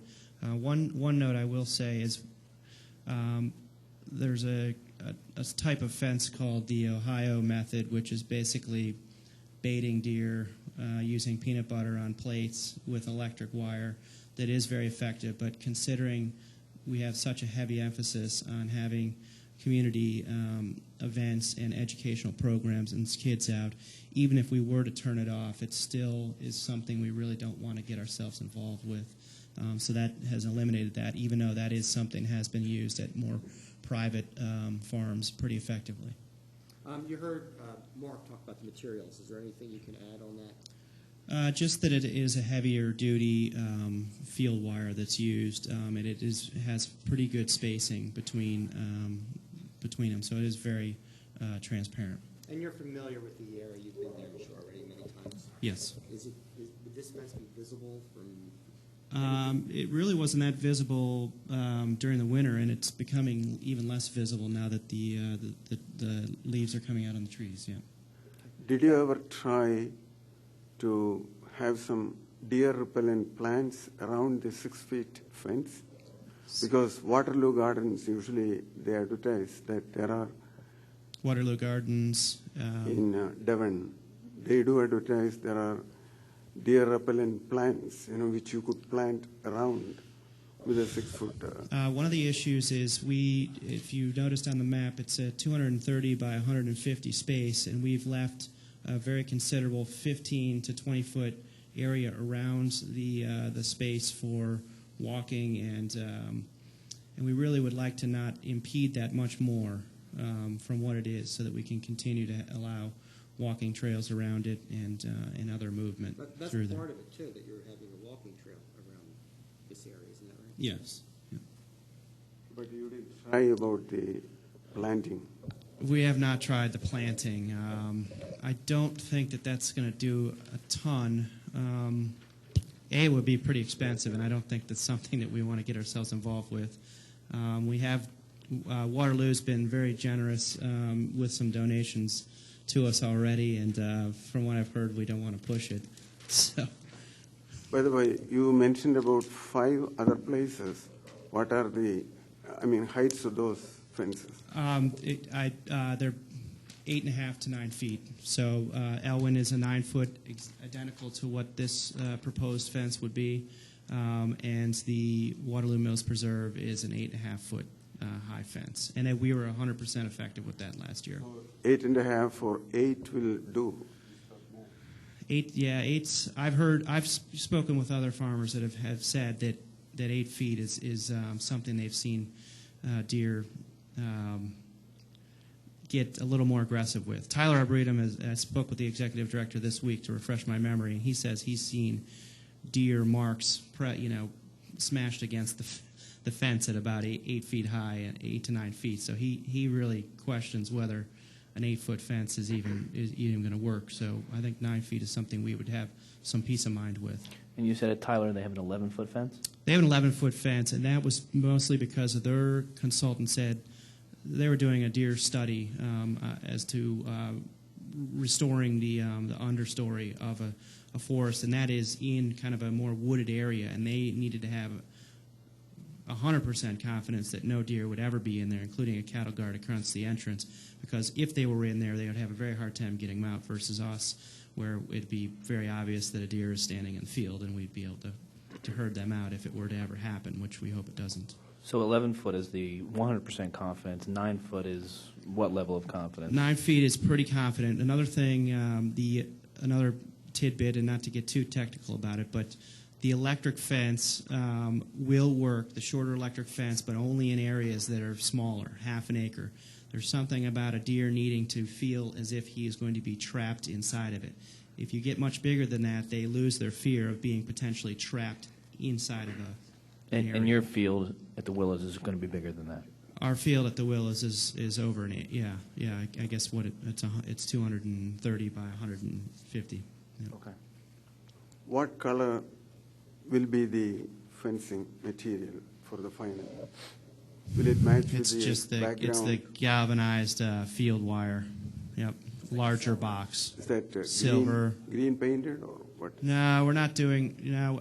We really felt more comfortable having it be more farm looking versus tennis court looking or anything like that. It also holds up better, to tell you the truth. We have used more of a mesh fabric before, and it really does not hold up over time. It would just be additional expense from that. And it has a matte finish and isn't shiny, is that right? Yes, and then the posts will be weathering as well, since they're untreated posts. Posts are untreated wood. Yes. Yep. Is there, talking about the height too, is there a slope here that also requires maybe a little bit higher height? There's a pretty considerable slope on the I'm not sure the orientation of it, but on the the higher side towards Newtown Square, Newtown Township, there's a pretty good slope on that end. So effectively, you could consider that being an 8-foot high fence there. Now also, So- the slope here puts the deer higher. Right. Exactly. Right. Mhm. Yeah. I'm saying they're higher, they're even higher than, they're up even more. If I'm correct, the left side of this where your finger is, that's the low side, because the That's creek the low is side, the the creek creek. is just in that wooded area, That's and then the correct. high side is to the right. John, I think you may be more familiar with, you were saying there's a high side on this. Yep. It slopes from left to right. This is the high side. Yeah. This is the high side, this is Probably, the slope is so great that it may be difficult to even farm that area. But deer coming down here, getting a running start, I think if we had anything less than 9 feet, it would be problematic. Mm-hmm. Is that the right size of the farm? The right size for the farm? You mean the? Yeah, you know what I'm saying, because of the height of the ground, that is why you are making it 9. If you make it smaller, you may have level ground, so it can be a smaller. There's not a lot of level ground over there. It's pretty much all slope. Yeah, we decided that it would not be worth our time to fence in the slopiest area up towards the top, just for erosion concerns, et cetera. And even the top part there, we're going to be hoping to be planting soft fruits and perennials that are not going to be disturbing any of the soil. So we're on the lower part of the 3 acres that has been leased to the Radnor Conservancy. From the mansion, I thought John said you can see, at least from the site you can see the mansion. Probably reverse is the case too, especially when they have parties in the back. Yeah, I'd probably just my opinion is it's probably an improvement over the mulching and the huge machine that's already in there. Our mission as Greener Partners is to utilize underutilized land assets in the community. So this certainly falls in that as an area. Yeah, and Cora, if you look at these photographs, if it's visible, it's barely visible. You would have to be looking through trees to be able to see it. As you can see, it's heavily buffered. There's the mansion here, and the mansion is here. And these are taken during the winter, and you can see that it's still heavily treed. Remember, too, that the township basically has signed off on this. That's why we're here. Right. As I mentioned, I've been through there, and I was surprised at how hidden away this facility was.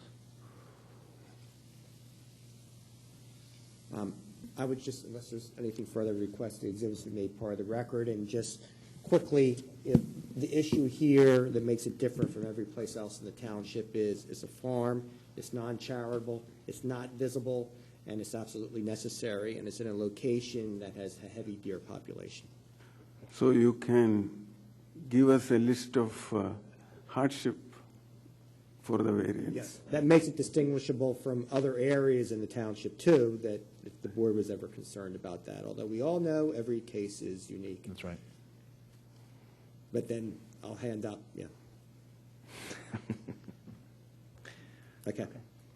Are there anyone in the audience like to make a statement or other input regarding this application? Okay. You want to do this one?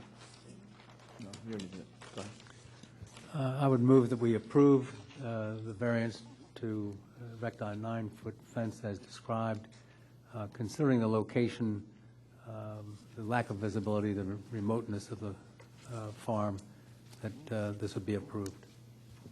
Charlie? I agree. I don't think we need to feed the deer anymore and already being fed. Cora? I would agree that, that we can approve it, but it should not become a precedent.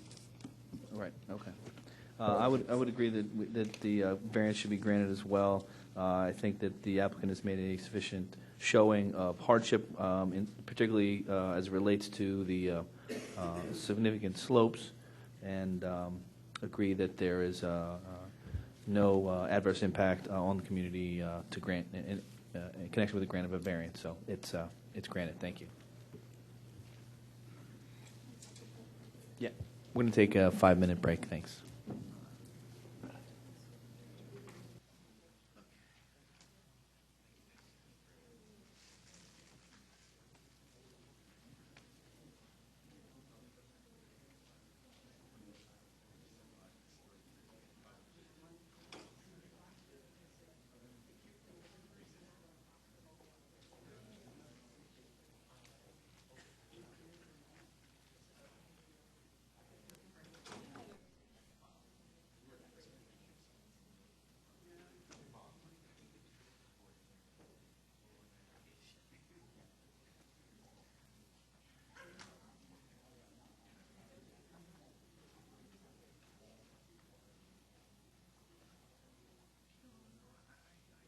Not good. That's Washington's first win. Yeah, 5-10. That's Washington's first win. I guess Blanton was okay. Yeah. But Blanton, 5-2, Washington.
Thank you for your patience. We're back after our short break. The next matter we will hear is appeal number 2812. Karen Volpert, owner of property located at 506 Glenmary Lane, St. David's, PA, zoned R3 residential and in Ward 2. Applicant's residence is located on a corner lot.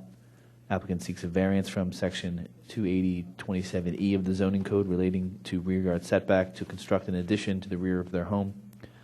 The premises is currently non-conforming in regards to side, front, and rear yard setbacks. In the alternative, applicant contends that the addition is permitted as of right. Mr. Cornelia. Thank you. Just to briefly give an overview. As was mentioned, this is on the corner of Glenmary and Hilaire. Is the address states Glenmary, but actually when it was first constructed, it was on Hilaire, as you'll see from the deed that I'll point out, which has been marked as A2. You have the building was built around the 1920s. You see the outline. You see that it's non-conforming as to this setback along Hilaire. It's non-conforming as to this side yard on the other side or rear yard, whatever it may be determined. And you also see that the building itself is the very rear of the building envelope. Now, there was a previous variance granted to Peter Burns, and you see that in the dotted line here. The applicant is asking to extend that variance, but it still would basically, it says 14.6, but that's a bay window, so it still would be 15 feet from this property line, which would conform to a side yard setback. But if this is a rear yard, it would not conform to the rear yard setback. So basically, the hardship here is you have the corner lot, you have a building that is pushed all the way back to the building envelope that actually I have a copy of the prior variance grant that makes reference to that. And you have a situation where actually if this was a side yard, it would conform to the zoning requirement.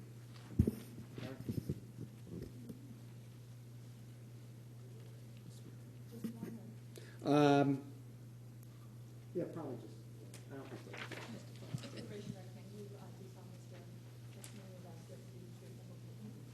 I do. My name is Karen, and the last name is Volpert, V as in Victor, O-L-P as in Peter, E-R-T as in Tom. And Karen, you're the owner of the premises? That's correct. Okay, and I've marked as A2 the deed, and matter of fact, we refer to the Hilaire, and that's at the bottom of that deed there. Yes. You know, it's saying being assessed as 551 Hilaire. Was it originally considered a Hilaire Road address? Yes. Who do you live there with? My husband and 3 children. Okay, and the ages of the children? 16, 14, and 11. Okay, and when did you purchase? 2000. Okay, have they gotten a little bit bigger since 2000? A lot bigger. Okay. I've marked as A3, and this is the prior zoning relief granted to Peter Burns, from whom you purchased, is that right? Yes. And actually, number 3 there talks about physical conditions peculiar to the lot being the corner location and design and orientation of the existing residence, is that right? Yes. Now, A4, again, what type of area is this Hilaire, Glenmary area? It's probably a very popular area in the township. A lot of walkers, a lot of bikers, a lot of strollers going through the area. It's very close. The homes are close together. We chose to live on that area particularly. My husband and I grew up in the city where the homes are closer together, and it's very similar to the type of area we grew up in. Okay, I'm showing that by the atlas map there, kind of showing the dense area there on A4. And we talked about rear and side yard. If you can, we have some photographs that we'll go through. But in particular, there was one here on A7, the top right photograph, and perhaps I'm going to come over here.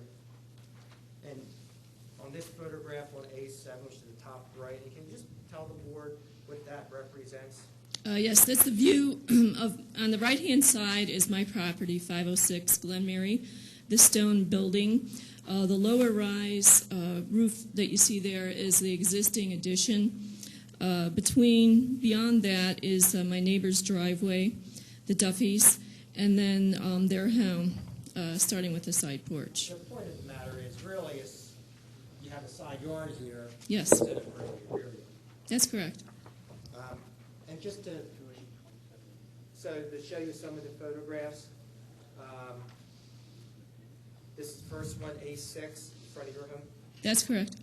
Okay, and can you just quickly go through what these photographs represent. Matter of fact, I'll walk you through it. This is the addition, the current addition. That's the existing addition, number 4. Okay, and then down, number 6 is the existing addition as well.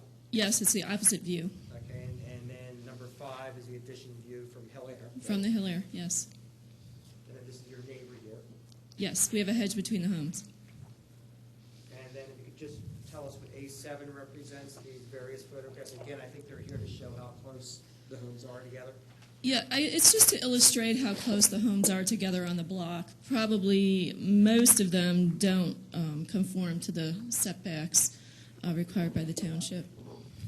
Okay, and just showing A5, which is the proposed site plan. Again, I've basically stated you have a quarter lot, correct? Yes. And your house is the very back of the lot. Yes. All right, and we're showing the addition. Is this going to be a one-story addition? Yes, it'll be a one-story addition. All right, have you spoken to the neighbors?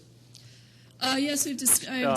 Nick, I don't know, unless I'm reading something wrong here. This was published as a 280-27E. I think it should have been a 280-25E. Is that a problem, John? I think since it talks about the rear yard, I think that we're okay. Suppose to look at the nature of Okay, because the 27 is accessory structures and 25 is areas. Right. Yeah.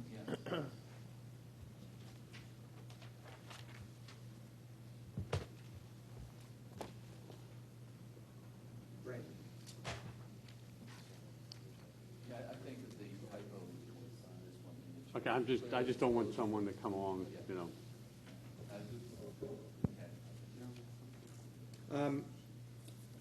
As we've talked about A5 and A8, is just an elevation to show what the house is going to look. It's a one-story addition, correct? Yes. And basically have a flat roof on it. Yes, to keep it beneath the window line.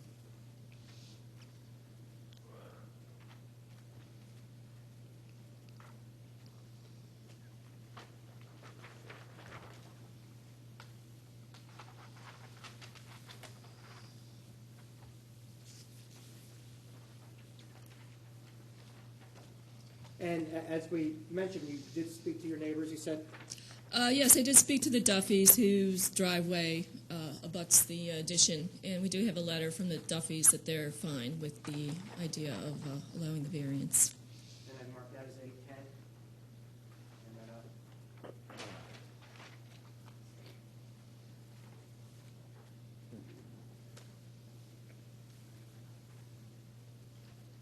And finally, we spoke about a number of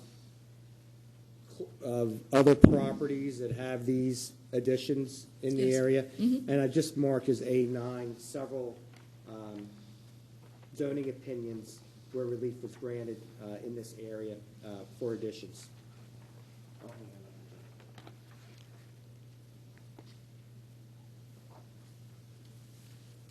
That's all I would have of this witness. What about other neighbors in the area? What about other neighbors? So you have only one person who supported it. Well, I spoke with them directly. The neighbor who's most affected has written a letter. The neighbor adjacent to us on Glen Mary Road I've also spoken to, and they don't seem to have a problem with it either. What is the limitation with the existing addition? Okay, well, if you look at the plan, clearly the original home is the white part. And then when you see the shaded area, basically it's a step-down arrangement. It was originally a screen porch that got expanded. And the difficulty with the room is that it's very narrow. It's only it's mostly 11 feet by 29. An 11-foot room is very narrow. Once you put the furniture in there, there's not much room to walk around in there. So what we're trying to do is just have a little more circulation space now that the family's bigger and needs a little more room. So you will take that one out and then build on it? Yes. And why couldn't you put it in the front? I mean, outside the fact that it's totally out of the area. Well, I think it would be difficult to really, replicate the style of the home. I think, it detracts from the facade of the home and from the neighborhood to really put modern architecture on a fairly historic home. Does it have to go all the way to 18 feet, or could you make it like 15, something, 15 by 20, 33, it's a good size. I think the way that we came up with the number was that we were still leaving the 15-foot side yard allowance. Assuming it is the side yard. Yes.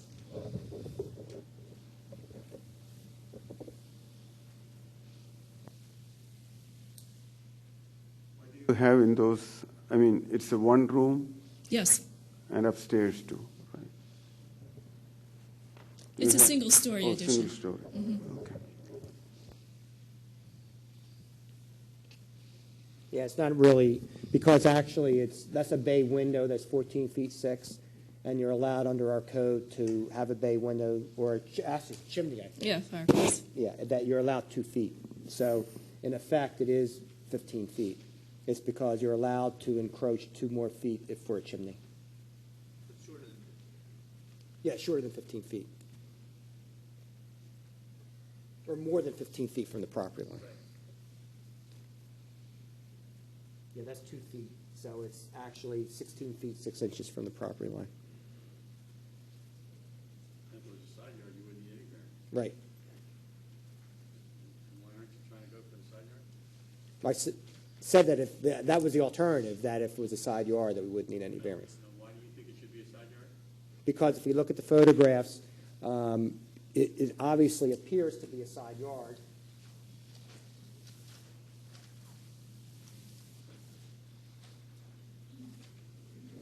In particular, right here, the one on A7, the top photograph on the right, shows the property line and show how it is a side yard. And also, the address used to be Hilaire, and when the house was first built. When was the house built? About 1924, 25. And if that was the case, then you would have had the non-conforming rear yard. This would be the side yard, and it would comply. And you can see how 547 Hilaire is oriented on the lot to have that space be a side yard. So if 551 Hilaire were built on Hilaire, that would be a side yard. Somebody just had the bright idea to turn that property, that building on its side.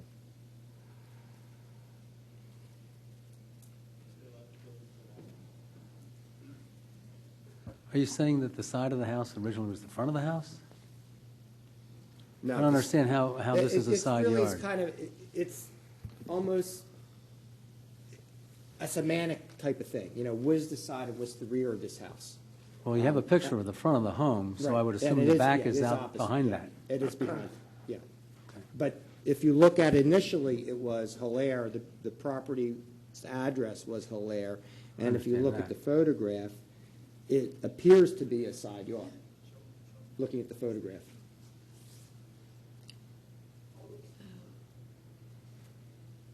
Ken was wanting to say that some of these houses are turned on an angle and run from a side. They're like a side entrance into the front door. That would be one of the reliefs. We don't, if the board wants to determine it's a side yard and where it's permitted by right, that'd be great. If the board determines the variance, we're perfectly happy with the variance too. We don't need an interpretation that this is a side yard. If the board is more comfortable saying it's a variance so as not to establish any precedent or anything of that nature, we're. Only need the yard relief, you don't need any. No other relief. Looking at the plan.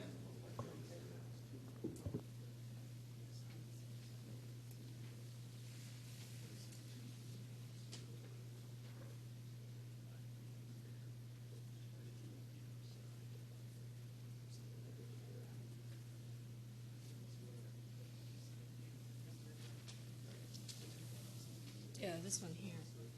This is her front door, is in from the driveway.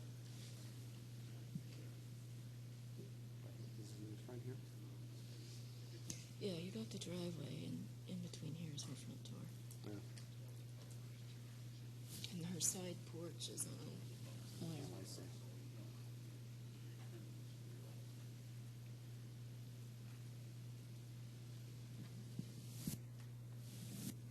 But we were just pointing out that, for example, on A7, that bottom right photograph, 539 Hilaire. Their front door is actually in that side yard along their driveway.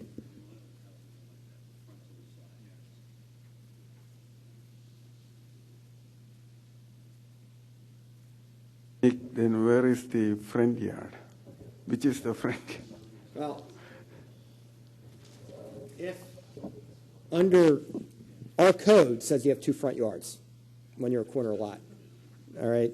Yeah, and so basically you try to pick one. So the front yard is either on Glen Mary. Well, actually the front yard is on Hilaire and Glen Mary. You know, at least according to our code. You know, we have 2 front yards.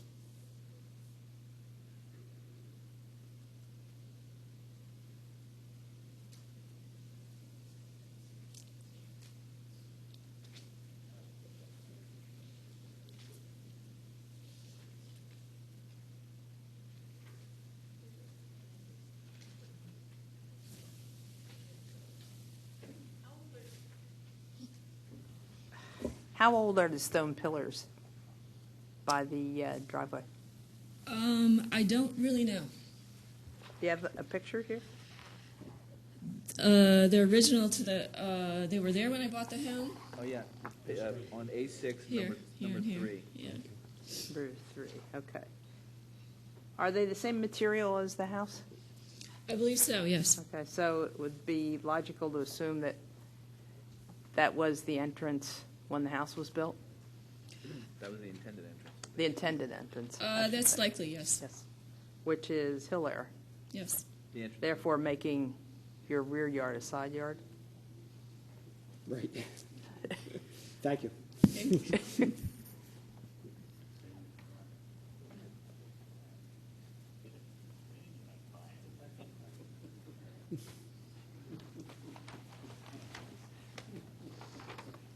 See, and as I said too, even getting beyond that, if you look at the location, the fact that it is a corner lot and the location of the dwelling on the property causes a hardship in itself.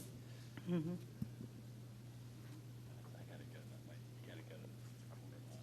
Yeah. Well, I feel more comfortable with the stone pillars being on Hilaire, that was the original intended front entrance. Hmm? But I think there's a, Yeah, there are now pillars on the Glen Mary side, they're on the Hilaire side.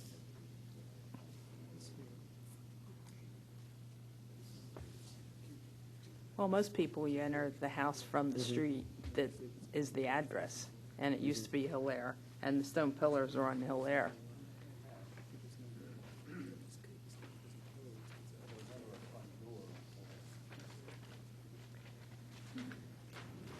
If that is the case,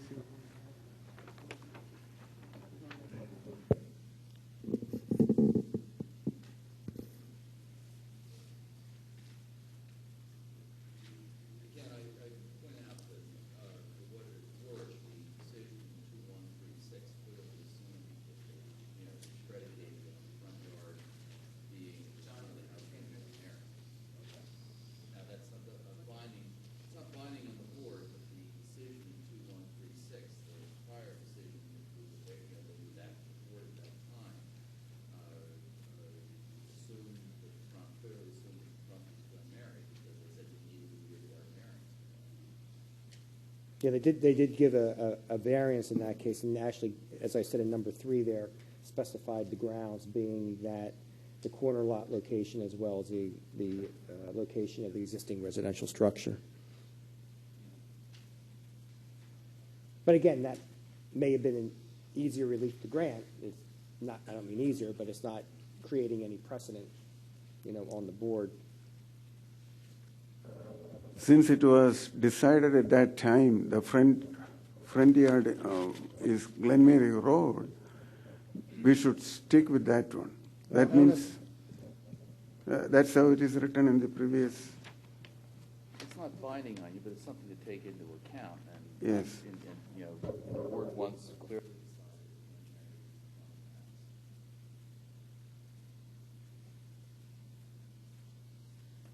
Well, you could say when now the front of the house is on Glen Mary, But when the house was built and placed in its location, which is totally non-conforming, the property fronted on, the owner wanted it to front on Hilaire, and they put the stone columns there as the front. Well, the pillars could have been put there. Mm-hmm.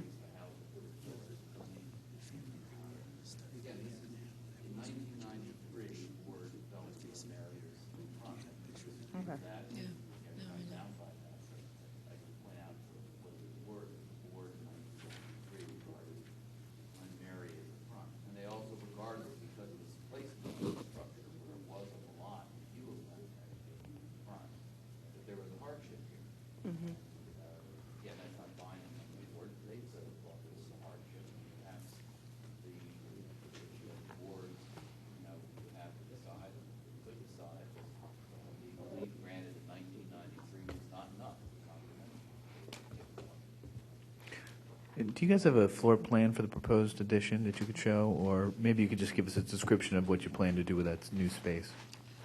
Well, one of the goals of the new space, first of all, it's a very awkward space because the perimeter faces west, and it's all windows, and we kind of say you have to have just pretty much the blinds shut all the time because of the pervasive light coming in. And it's a step-down area, which means we're confined to the width of the room, and it's very tight in there. So what we're planning to do is raise the floor up, and then just create a larger area that circulates on the same level as the rest of the house. And what are you going to do with that space? Is it just going to be open floor space, or? No, there'll be a family room. Also, we don't have an eat-in kitchen right now. It'd be nice to have a eat-in area for eat-in and a larger family room area as well. Our kids are very active in local activities, and it would be nice to be able to host a few things for kids right now. We don't really have the space for that. So the hardship is you don't have space. No, we didn't say that. As I've said all along, the hardship is the fact that it's a corner lot and you have a structure that's set back at the very rear of the building envelope, as was decided previously as to the previous variance. I think maybe what the court was getting at was the minimum relief necessary prong.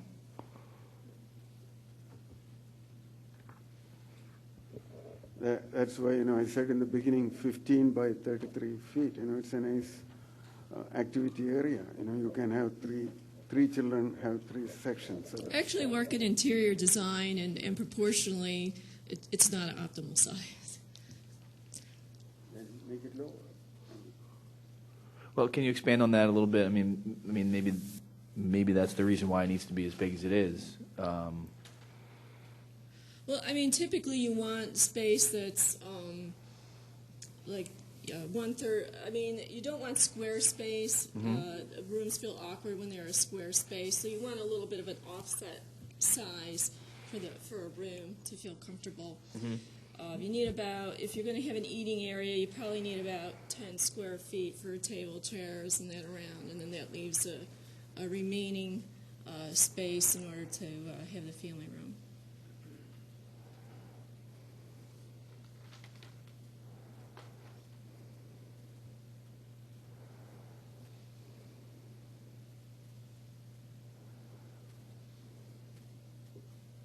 I don't know the history of how the address changed from Hilaire to Glen Mary. It might have something to do with I believe Hilaire is a private street and Glen Mary is a public road. That might have something to do with the history. I don't really know the details.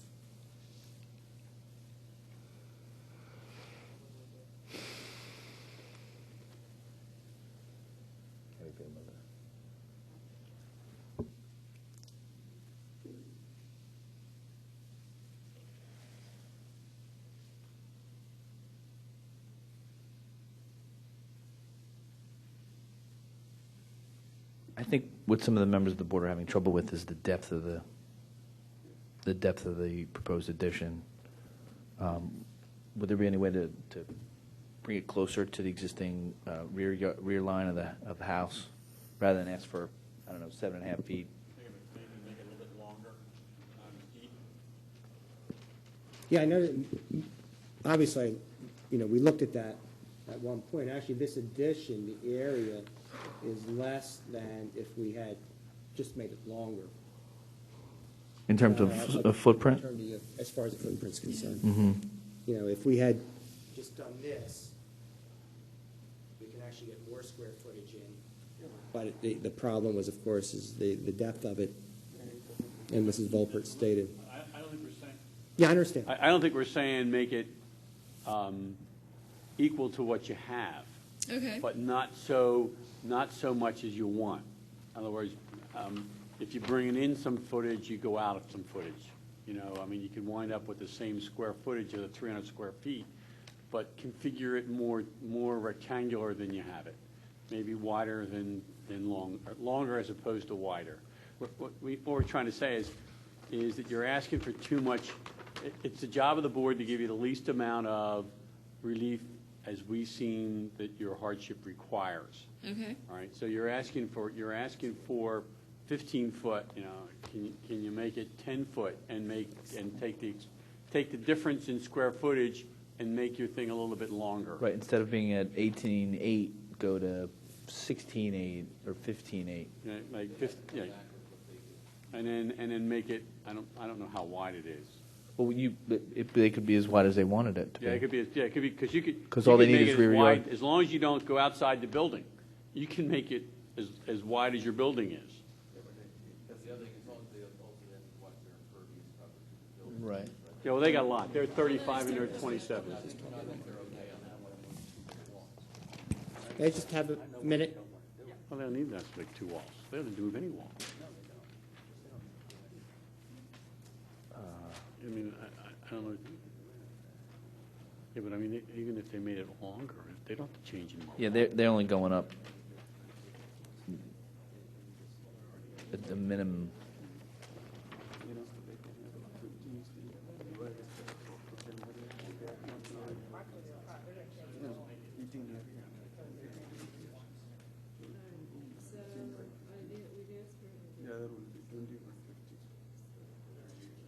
They're at 18.8 from the line. So if they can go to 15.8,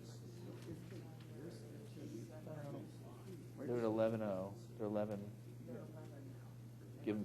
They wanted to go to 18.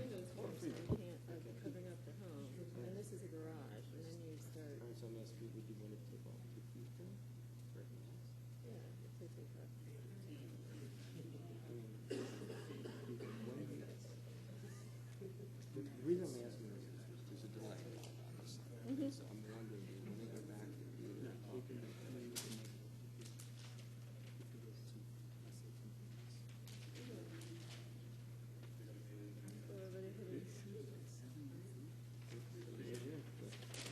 existing 11 feet, proposed 18 feet 8 inches.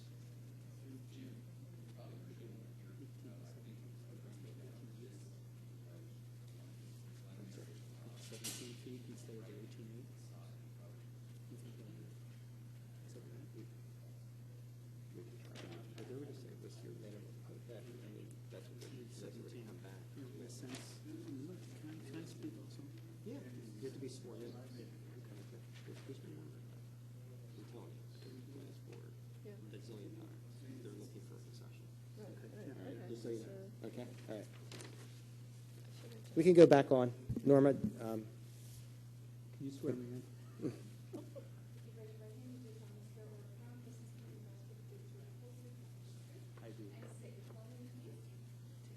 It's Kenneth Volpert, Kenneth Volpert.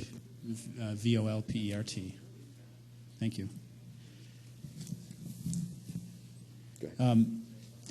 You know, one of the things that we were trying to do, we do have the kitchen. The kitchen is a very small and leave that on there. It's about 10 feet across, and we actually had two stairways in the kitchen that we took one stairway down to make the kitchen a little bigger. And as part of this expansion, to make the family room a little bigger is to create really an open kitchen and family room area. So some of the space that's going out is actually to try to make the kitchen a little bit bigger. Where's the kitchen located in your house? The kitchen is located right in here. Okay. So right now, the kitchen is kind of open to the family room, and it looks down into this pit, which is a very narrow family room. It's about, I guess it's, 11 feet. 11 feet wide and very long. So what we're trying to do is we're going to level it off so it's the same level as the kitchen, and then open it out so the kitchen kind of goes out into the family room like a lot of the newer houses have. It's a nice open feeling so that, the kitchen and the family room kind of flow together. Right now it's it almost feels tent-like in the family room because it's such a narrow, long family room. So I think we did talk about it. We'd be willing to take some space off if it could make it work. If, like, I think we have it out 18.8, if it's possible to bring it in maybe to 17 feet from the house instead of the 18.8, we can bring it in a little bit tighter. But given that we are trying to also increase the size of the kitchen a little bit so that it flows into the family room, if we go much smaller than that, I think it's going to somewhat defeat the goal that we're trying to have an open flowing. Can you make it wider kitchen. as part of that? In other words, well, you see, we are making it wider a little bit as well. But right to the left of the addition, we do have access to the basement. So we can't go any further to the left without, creating a whole new entrance into the basement. How about to the right? To the right, actually, we have a beautiful flagstone patio area, which is, kind of historic to the house. I think you're going to have to figure out some way of bringing it in more than to 17 feet, whether you want to go right or left, or, it's the problem we have is to give you the least amount of relief based on the hardship. Okay. And I think most, at least, I look at it as that you do have a hardship because you are a corner lot and the placement of your house on the lot. You've already been given, or not you, but somebody's already been given a relief, and whoever, the board in '93 that gave them the relief, maybe they came and asked for what you're asking for now, and they felt that was too much. The only thing we can give you is this. Now it's up to us to decide whether we think you need more relief or no relief at all. It's my personal opinion that I couldn't justify sitting on this board and giving you as much relief as you're requesting. Even 17. I have a hard time with 17, yes, sir.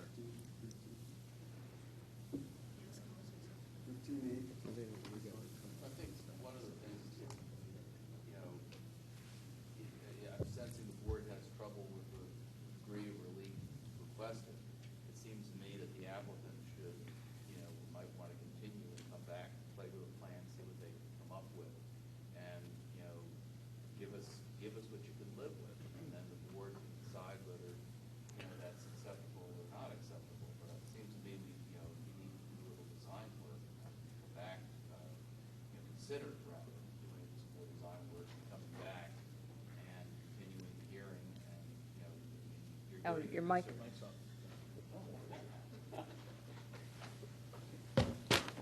No one wants to hear from me anyway, so you might want to consider that, and because I think you really need to think through based on. My recommendation would be you hear the concerns. We can vote it tonight. The board can vote it tonight. Rather, I don't vote. Or you could see what you could do in terms of the intrusion towards the back of the property. There seems to be I'm hearing some discomfiture with the degree of intrusion, although there's also a recognition that there is some level of hardship. But the minimum relief component is, there are three parts of a variance. You have to have hardship. Relief has to be the minimum relief. And assuming you clear those hurdles, it has to not be injurious to the surrounding properties or the community. But the minimum relief prong is, a standalone and crucial piece of the analysis. If you are comfortable with 15.8 or go up to 16, even we could settle. Okay. Well, I think they have How to about redesign 16? core. I think they have to redesign. They have to? Yeah, we have to see the plans that they're going to come up with. Right, They I don't think they're not going to widen. I think they're going to keep it the same footprint and just pull it back. Just pull it to 16. Because they have concerns, I think, with windows and Oh. basements and garages and things of that But nature. if they're not going to, if they don't want to go wider, that's, Yeah, we wouldn't go wider. We would go just out to 16 then. That's it, and then mark it on the copy. Okay. And submit. Okay. pardon me? I think, can we do that? I guess he has. I think we could, Hey, I you think can that have could my work. plan. It'd be 16 and plus the little. 16 from the existing rear. Right. What about the chimney? Yeah, chimney. And the 2 feet for the chimney, we're okay with it, yeah. Right. Yeah. This drawing doesn't have a chimney on it, it has a trellis. Oh, yeah, what's going on with that? We're still kind of in discussion plans. I think at that point, we had been talking about putting it on the side. It's not a final. It would be the chimney. Okay, the lump would be a chimney if it's there. Okay. We do want to have a fireplace there. So. What's the problem with meeting some of your family needs with coming out, say, from the front or from the side, as opposed to out the back and encroaching further? You mean to lengthen the existing? Or come out the front? Well, I mean, we have the space in the back. You know, we already have the existing structure in the back that I think would be redundant with an addition in the front, and also the front. Looks nice, yeah. Or the front facing Glen Mary is actually a beautiful open space right now. You see You know, A6 on the front is old stone and some stucco, and the concern that Mrs. Volpert expressed was trying to match that old stone with an addition in the front. In addition to the fact, of course, it doesn't serve their purpose having the addition in the front, you know, when you're talking about a family room. Yeah, the kitchen.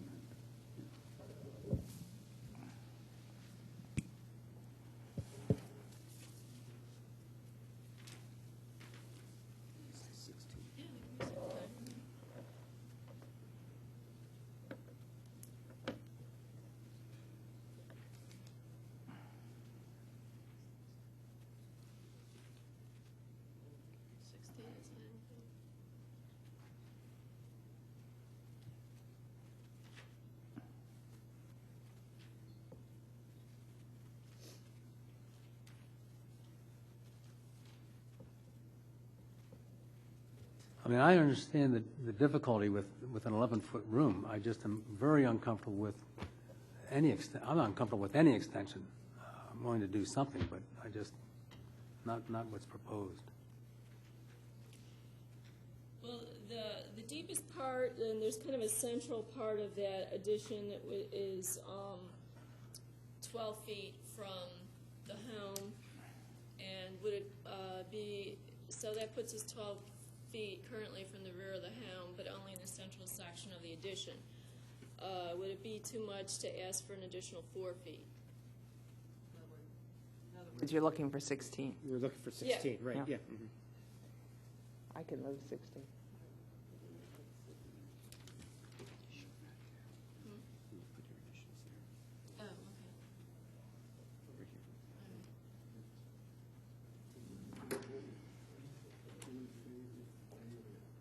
I've modified A5 to indicate that the proposed addition would be 16 feet from the rear of the home. I've also included the 2 feet for the chimney, which does not count under our code. Okay. I'll mark that as it on A5. I'll hand it up. We would ask that our application be modified to that extent. And do you sign both of them? Could you do one for me so that, I mean, assuming it's approved anyway, I'd need that for the.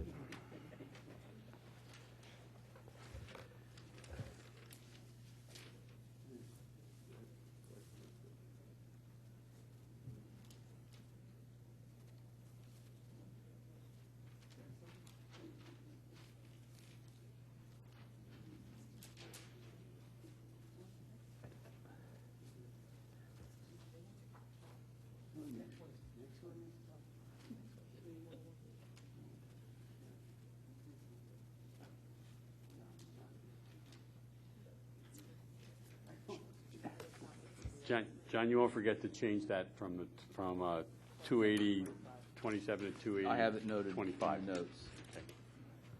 And they're giving me an annotated plan, which, assuming you approve it, would be the annotated Exhibit A5. Again, you have to approve that. So what would be the rear yard setback as a result of the annotated plan? It would be,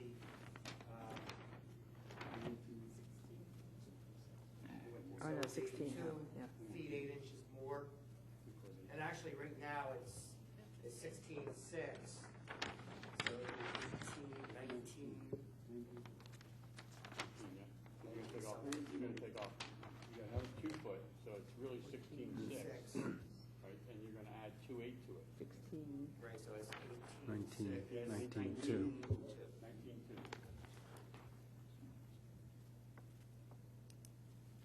I'm sorry, what are we talking about, the 19.2?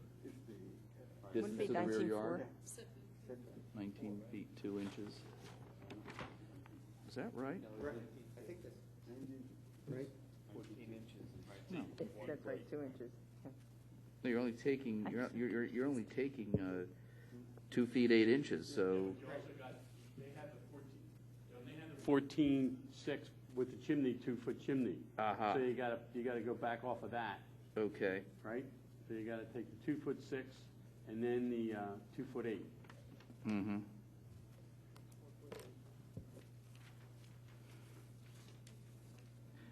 Put the other way, it's the same footprint, except they can't go any further back than 16 feet from the existing rear of the house plus 2 feet from the chimney, for the extra feet for the chimney.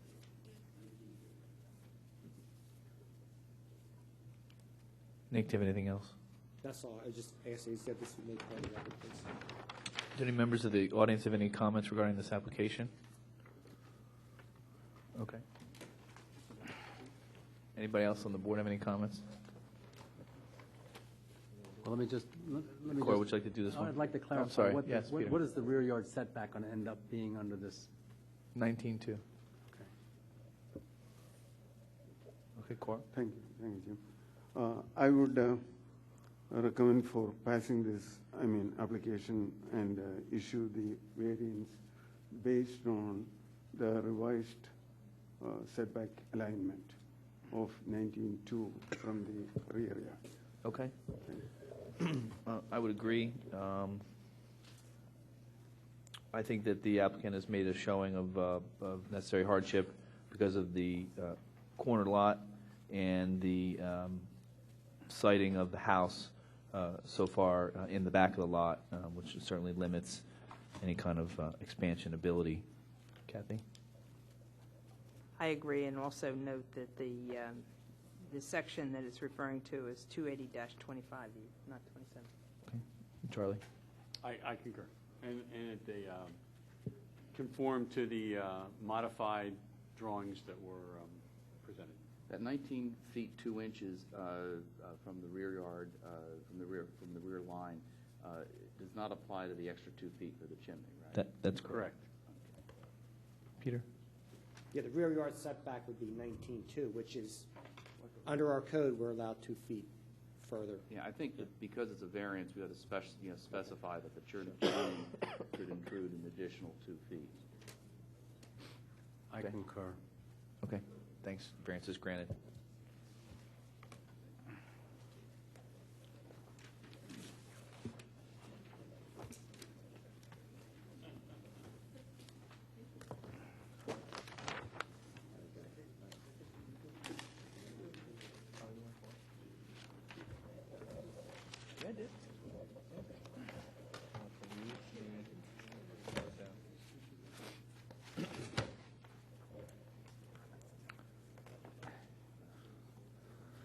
The next matter we will be considering is appeal number 2813, James and Jody Warren, owners of property located at 202 Poplar Avenue, Wayne, PA, zoned R3 residential and in Ward 1.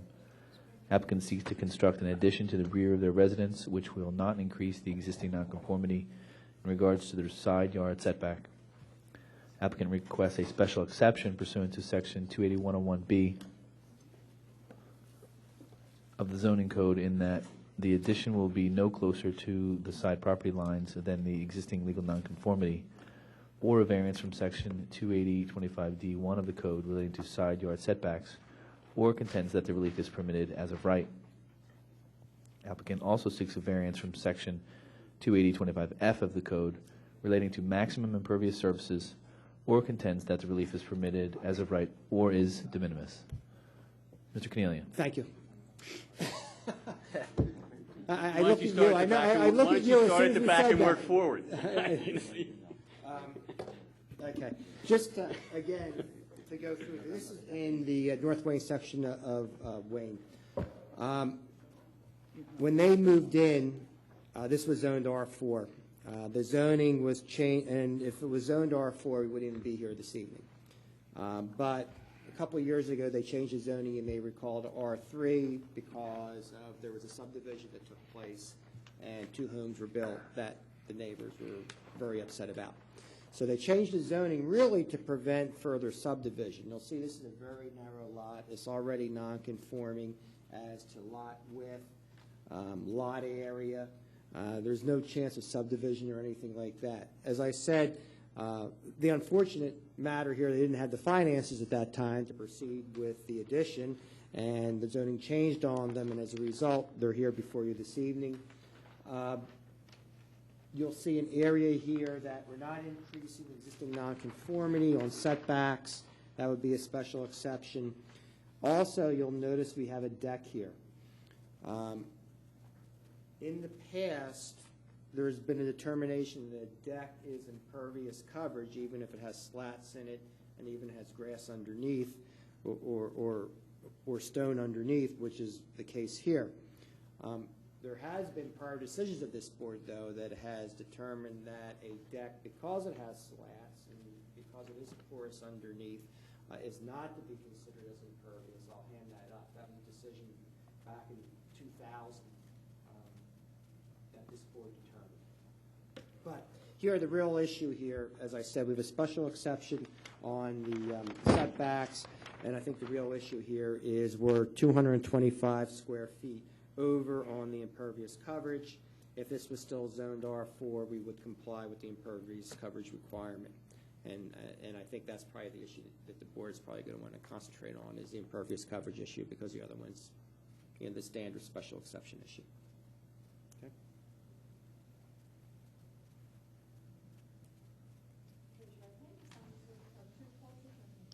I do.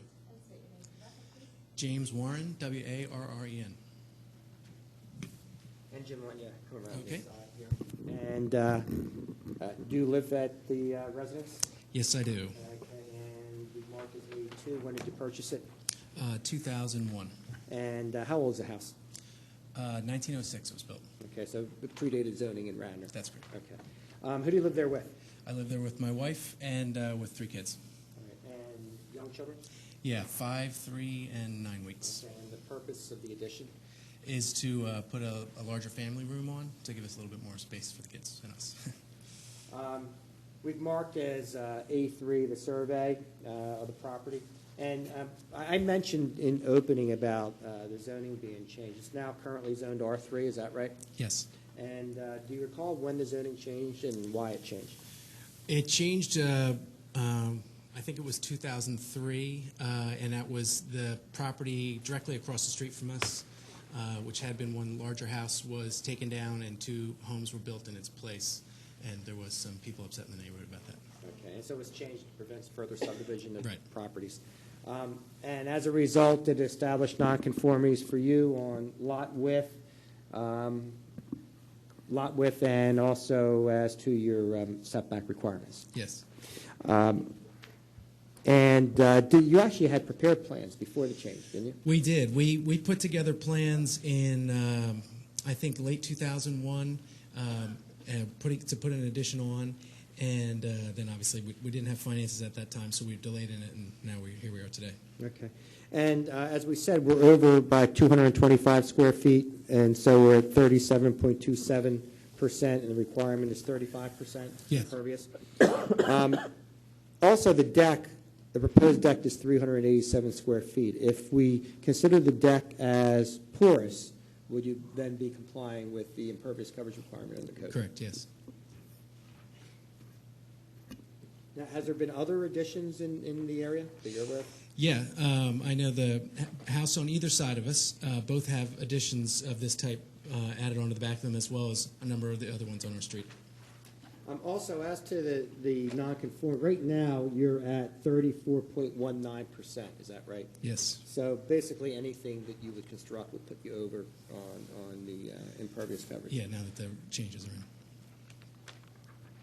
Now, looking at the plan here, can you tell the board there's an area that looks like it's crosshatch and a horizontal area too? Can you distinguish for the board what they represent? Yes. So this portion here is talking about like that crosshatched area. The crosshatched area there is the family room that we'll be putting onto the house, and the straight-lined area is the deck portion that will be going on.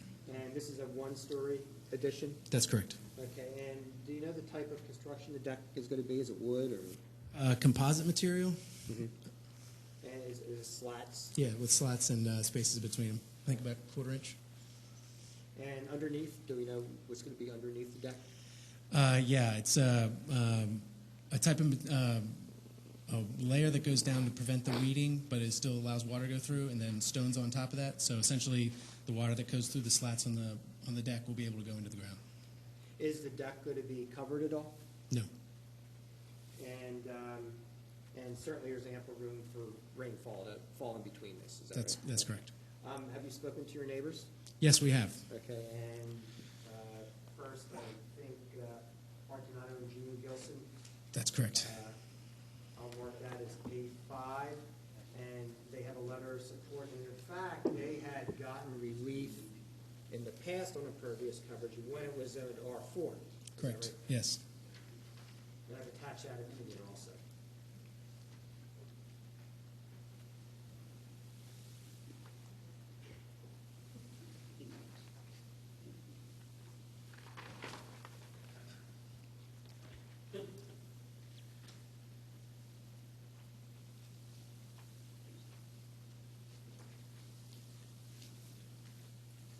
And also, we haven't gone through the photographs. Perhaps we should just go through real quickly for the record. If you could just tell the board, the front, there's the front of your home on A4, first That's page correct, there? yes. Okay. And this is? That's the side view from the left-hand side looking down our driveway, and the right-hand side, obviously. And then this is the view where the addition would be going? Yes, this is the back of our home. You can see the small back porch / deck, I guess, is that's there today. And on the left-hand side of the house is where that's where the new room would go on. The other two pictures at the bottom of the page are just from the back corners of the house, one looking up the driveway and the other looking up the other side of our property without the driveway. Okay, and then I think there's a third page that is just the right-hand side, left-hand side, and then also a look across the street at one of the two homes that were put on that property. And you have a letter from another neighbor too, Doug McCone. Yes. 216 Poplar. That's correct. Again, the support? Yes.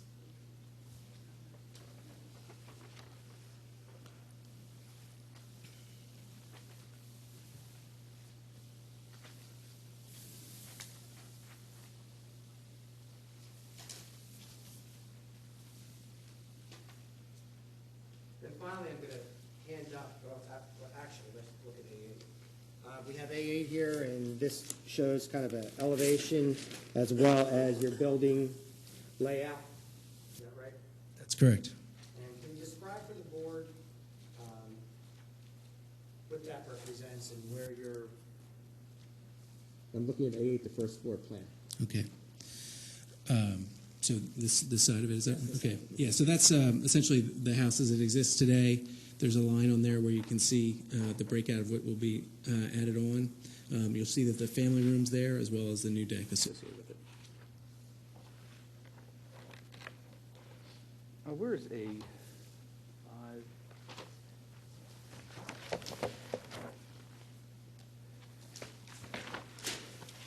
It looks like currently your house is 1,182 square feet, at least the first floor footprint. Yep. Correct.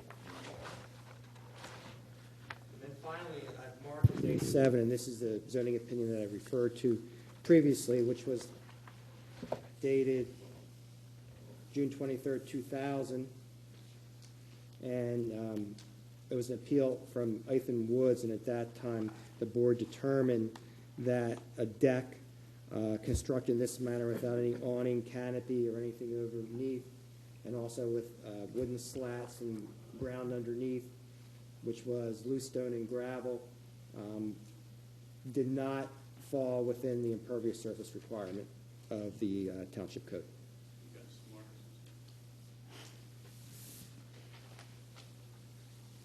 But I do notice that there is one member of the board that was on that board at that time. Two?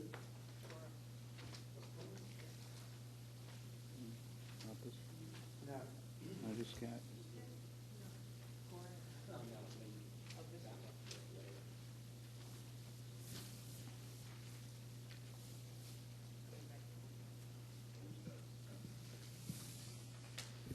I think we're all smarter 8, 9 years ago than we are today. Because the other one that you handed out. Yes. Where we said that certain materials were porous, they're no longer considered porous. Yeah, well, I don't think there's a code provision that says that, it's just. Our engineer said they are. Right. In his opinion. Yeah. The other one they granted, in the Donato one, the one next door to them, you're right, relief was granted the fact that he converted his driveway to a porous asphalt. Yep, which no longer is porous. And Corey, yes, you were on that, yeah. We were all on that one.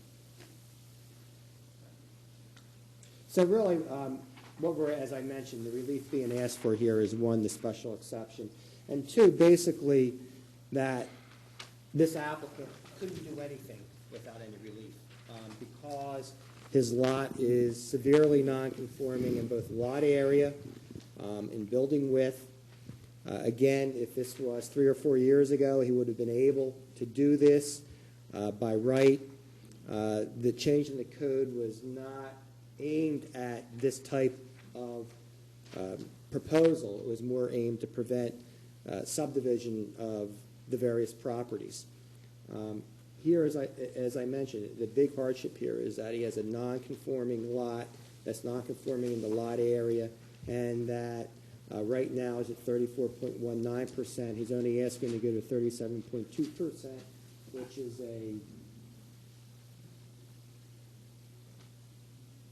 which is a 5% increase. I would argue that would be the minimum. 5% increase over the. You know my stand on this thing. I think, for me personally, we have a problem. We have a 225 square foot problem. Somehow, some way, we've got to reduce what you're doing by 225 feet. Now, I guess you have to shave some deck and some house to come up with what you Because need to do. if you shave the deck, we were looking at shaving the deck, and you basically have a 5 foot wide deck. Here's, I'm kind of looking at each thing stands alone, of course. The appeal just prior to you, their family room was 300 square feet, wasn't it? I think that's what they wanted, 300 square feet, if I remember correctly. And your proposed family room is 435 square feet. I mean, that's, so I think if you take some off the room and some off the deck, you'll be where you need to be. I know that it's tough, but I just, I'm having a hard time with, I have a hard time with impervious area. I mean, that's kind of where I stand, and you need to get to 35 somewhere or other. I mean, I know that it used to be R4, but the advantages that everybody wanted with R4, when you get one thing, you lose something else. So everyone wanted, so you couldn't subdivide. So you got that Benny, and that benefit cost you something down the street. Yeah, people, to be honest, people don't realize that. Well, decisions have consequences, good and bad. Nobody can subdivide, but it limits you in other areas, and that's why you can't subdivide. I don't have a hard time with any of the other variances that he needs. I have a real hard time with the impervious area. Yeah, and I guess the other piece is that the board can't really get into assessing why, ordinances were passed years ago. If the ordinance is reasonable and constitutional, and this one is, then we've got to go into a variance analysis. I understand. And we can't really say, well, the ordinance wasn't meant to achieve this result, so we're going to give relief on that basis.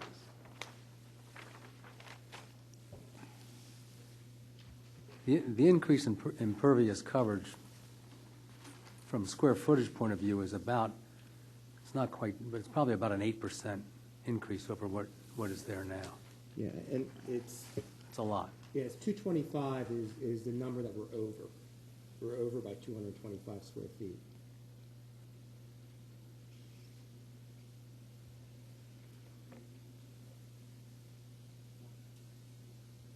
It's like the 225 over you're allowed 3,465, which is 35% of 9,900, and the 225 would be an increase of 6.5%.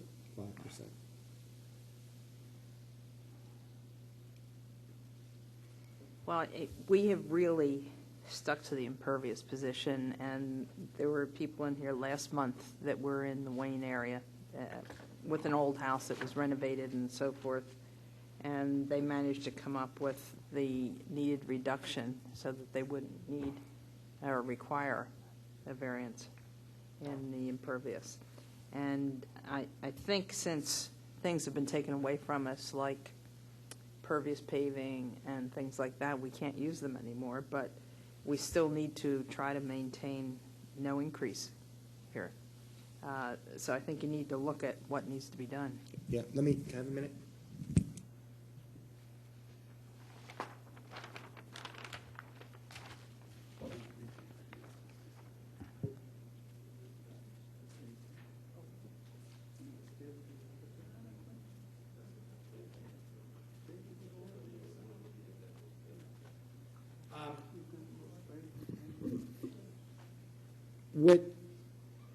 We will make it comply, and it may be make it comply by pulling up, part of the driveway or something of that nature. Okay. What I would request the board to do is I will withdraw the request for the impervious coverage requirement, and just stand on the special exception for the deck and the addition being no additional, not closer to the existing property line, therefore a special exception. And we would either probably pull up existing paving, or we would make the deck or the addition smaller and just pull it within the, and it would be within the, the footprint that's already here. Yeah, so basically you would have this footprint, but you might build less in order to comply with impervious, and you would have to comply with impervious. Yeah, we would either build less, or we would, as I said, there may be some things we can do with the driveway or pulling up some additional impervious. I'm all right with that one. Now, do we need new plans submitted once you figure out what you're doing to go along I with don't this? think you do. No. If they stay within, you can always build less than the footprint that's approved, as long as they don't extend outside of these footprints, and as long as they, they can build less. Reduce the impervious. Right. All right. Okay. That's examined at what, grading? Grading. Yeah, okay. Kathy, you want to do this one? I'm Sure. sorry. You Does know- anyone in the audience have any comments? You submit your stuff, except. Move to, You did already? Pardon? I'm sorry. you want to move to get your exhibits admitted? Oh, yes, I'm sorry. Yes. Yeah. Please, could you admit the exhibits into the record? Okay. Anyone on the board have any further comments? Can I have Kathy, you want to do this one? Yeah, if I can find it. Yeah, this is what I'm looking for. Okay. I would suggest that we vote permit the variance that they're requesting, with the exception of the variance from, I can't even talk, impervious Special surfaces. Yes. That they must fit within the impervious requirements. And they can build out to the building, the building should not exceed what they show on the plans, and the deck should not exceed. But somehow they have to reduce the impervious, whether it's driveway, sidewalks, cutting the deck back, or the building back. Okay. Charlie, how do you feel about this? Yes, fine. Okay, Peter? Cora? Go ahead. I agree. So they basically get a special exception. They can build out the addition and the deck up to the respective areas shown on the plan, but they also have to get the impervious to comply. Right. That's it. Thanks very much. We're adjourned.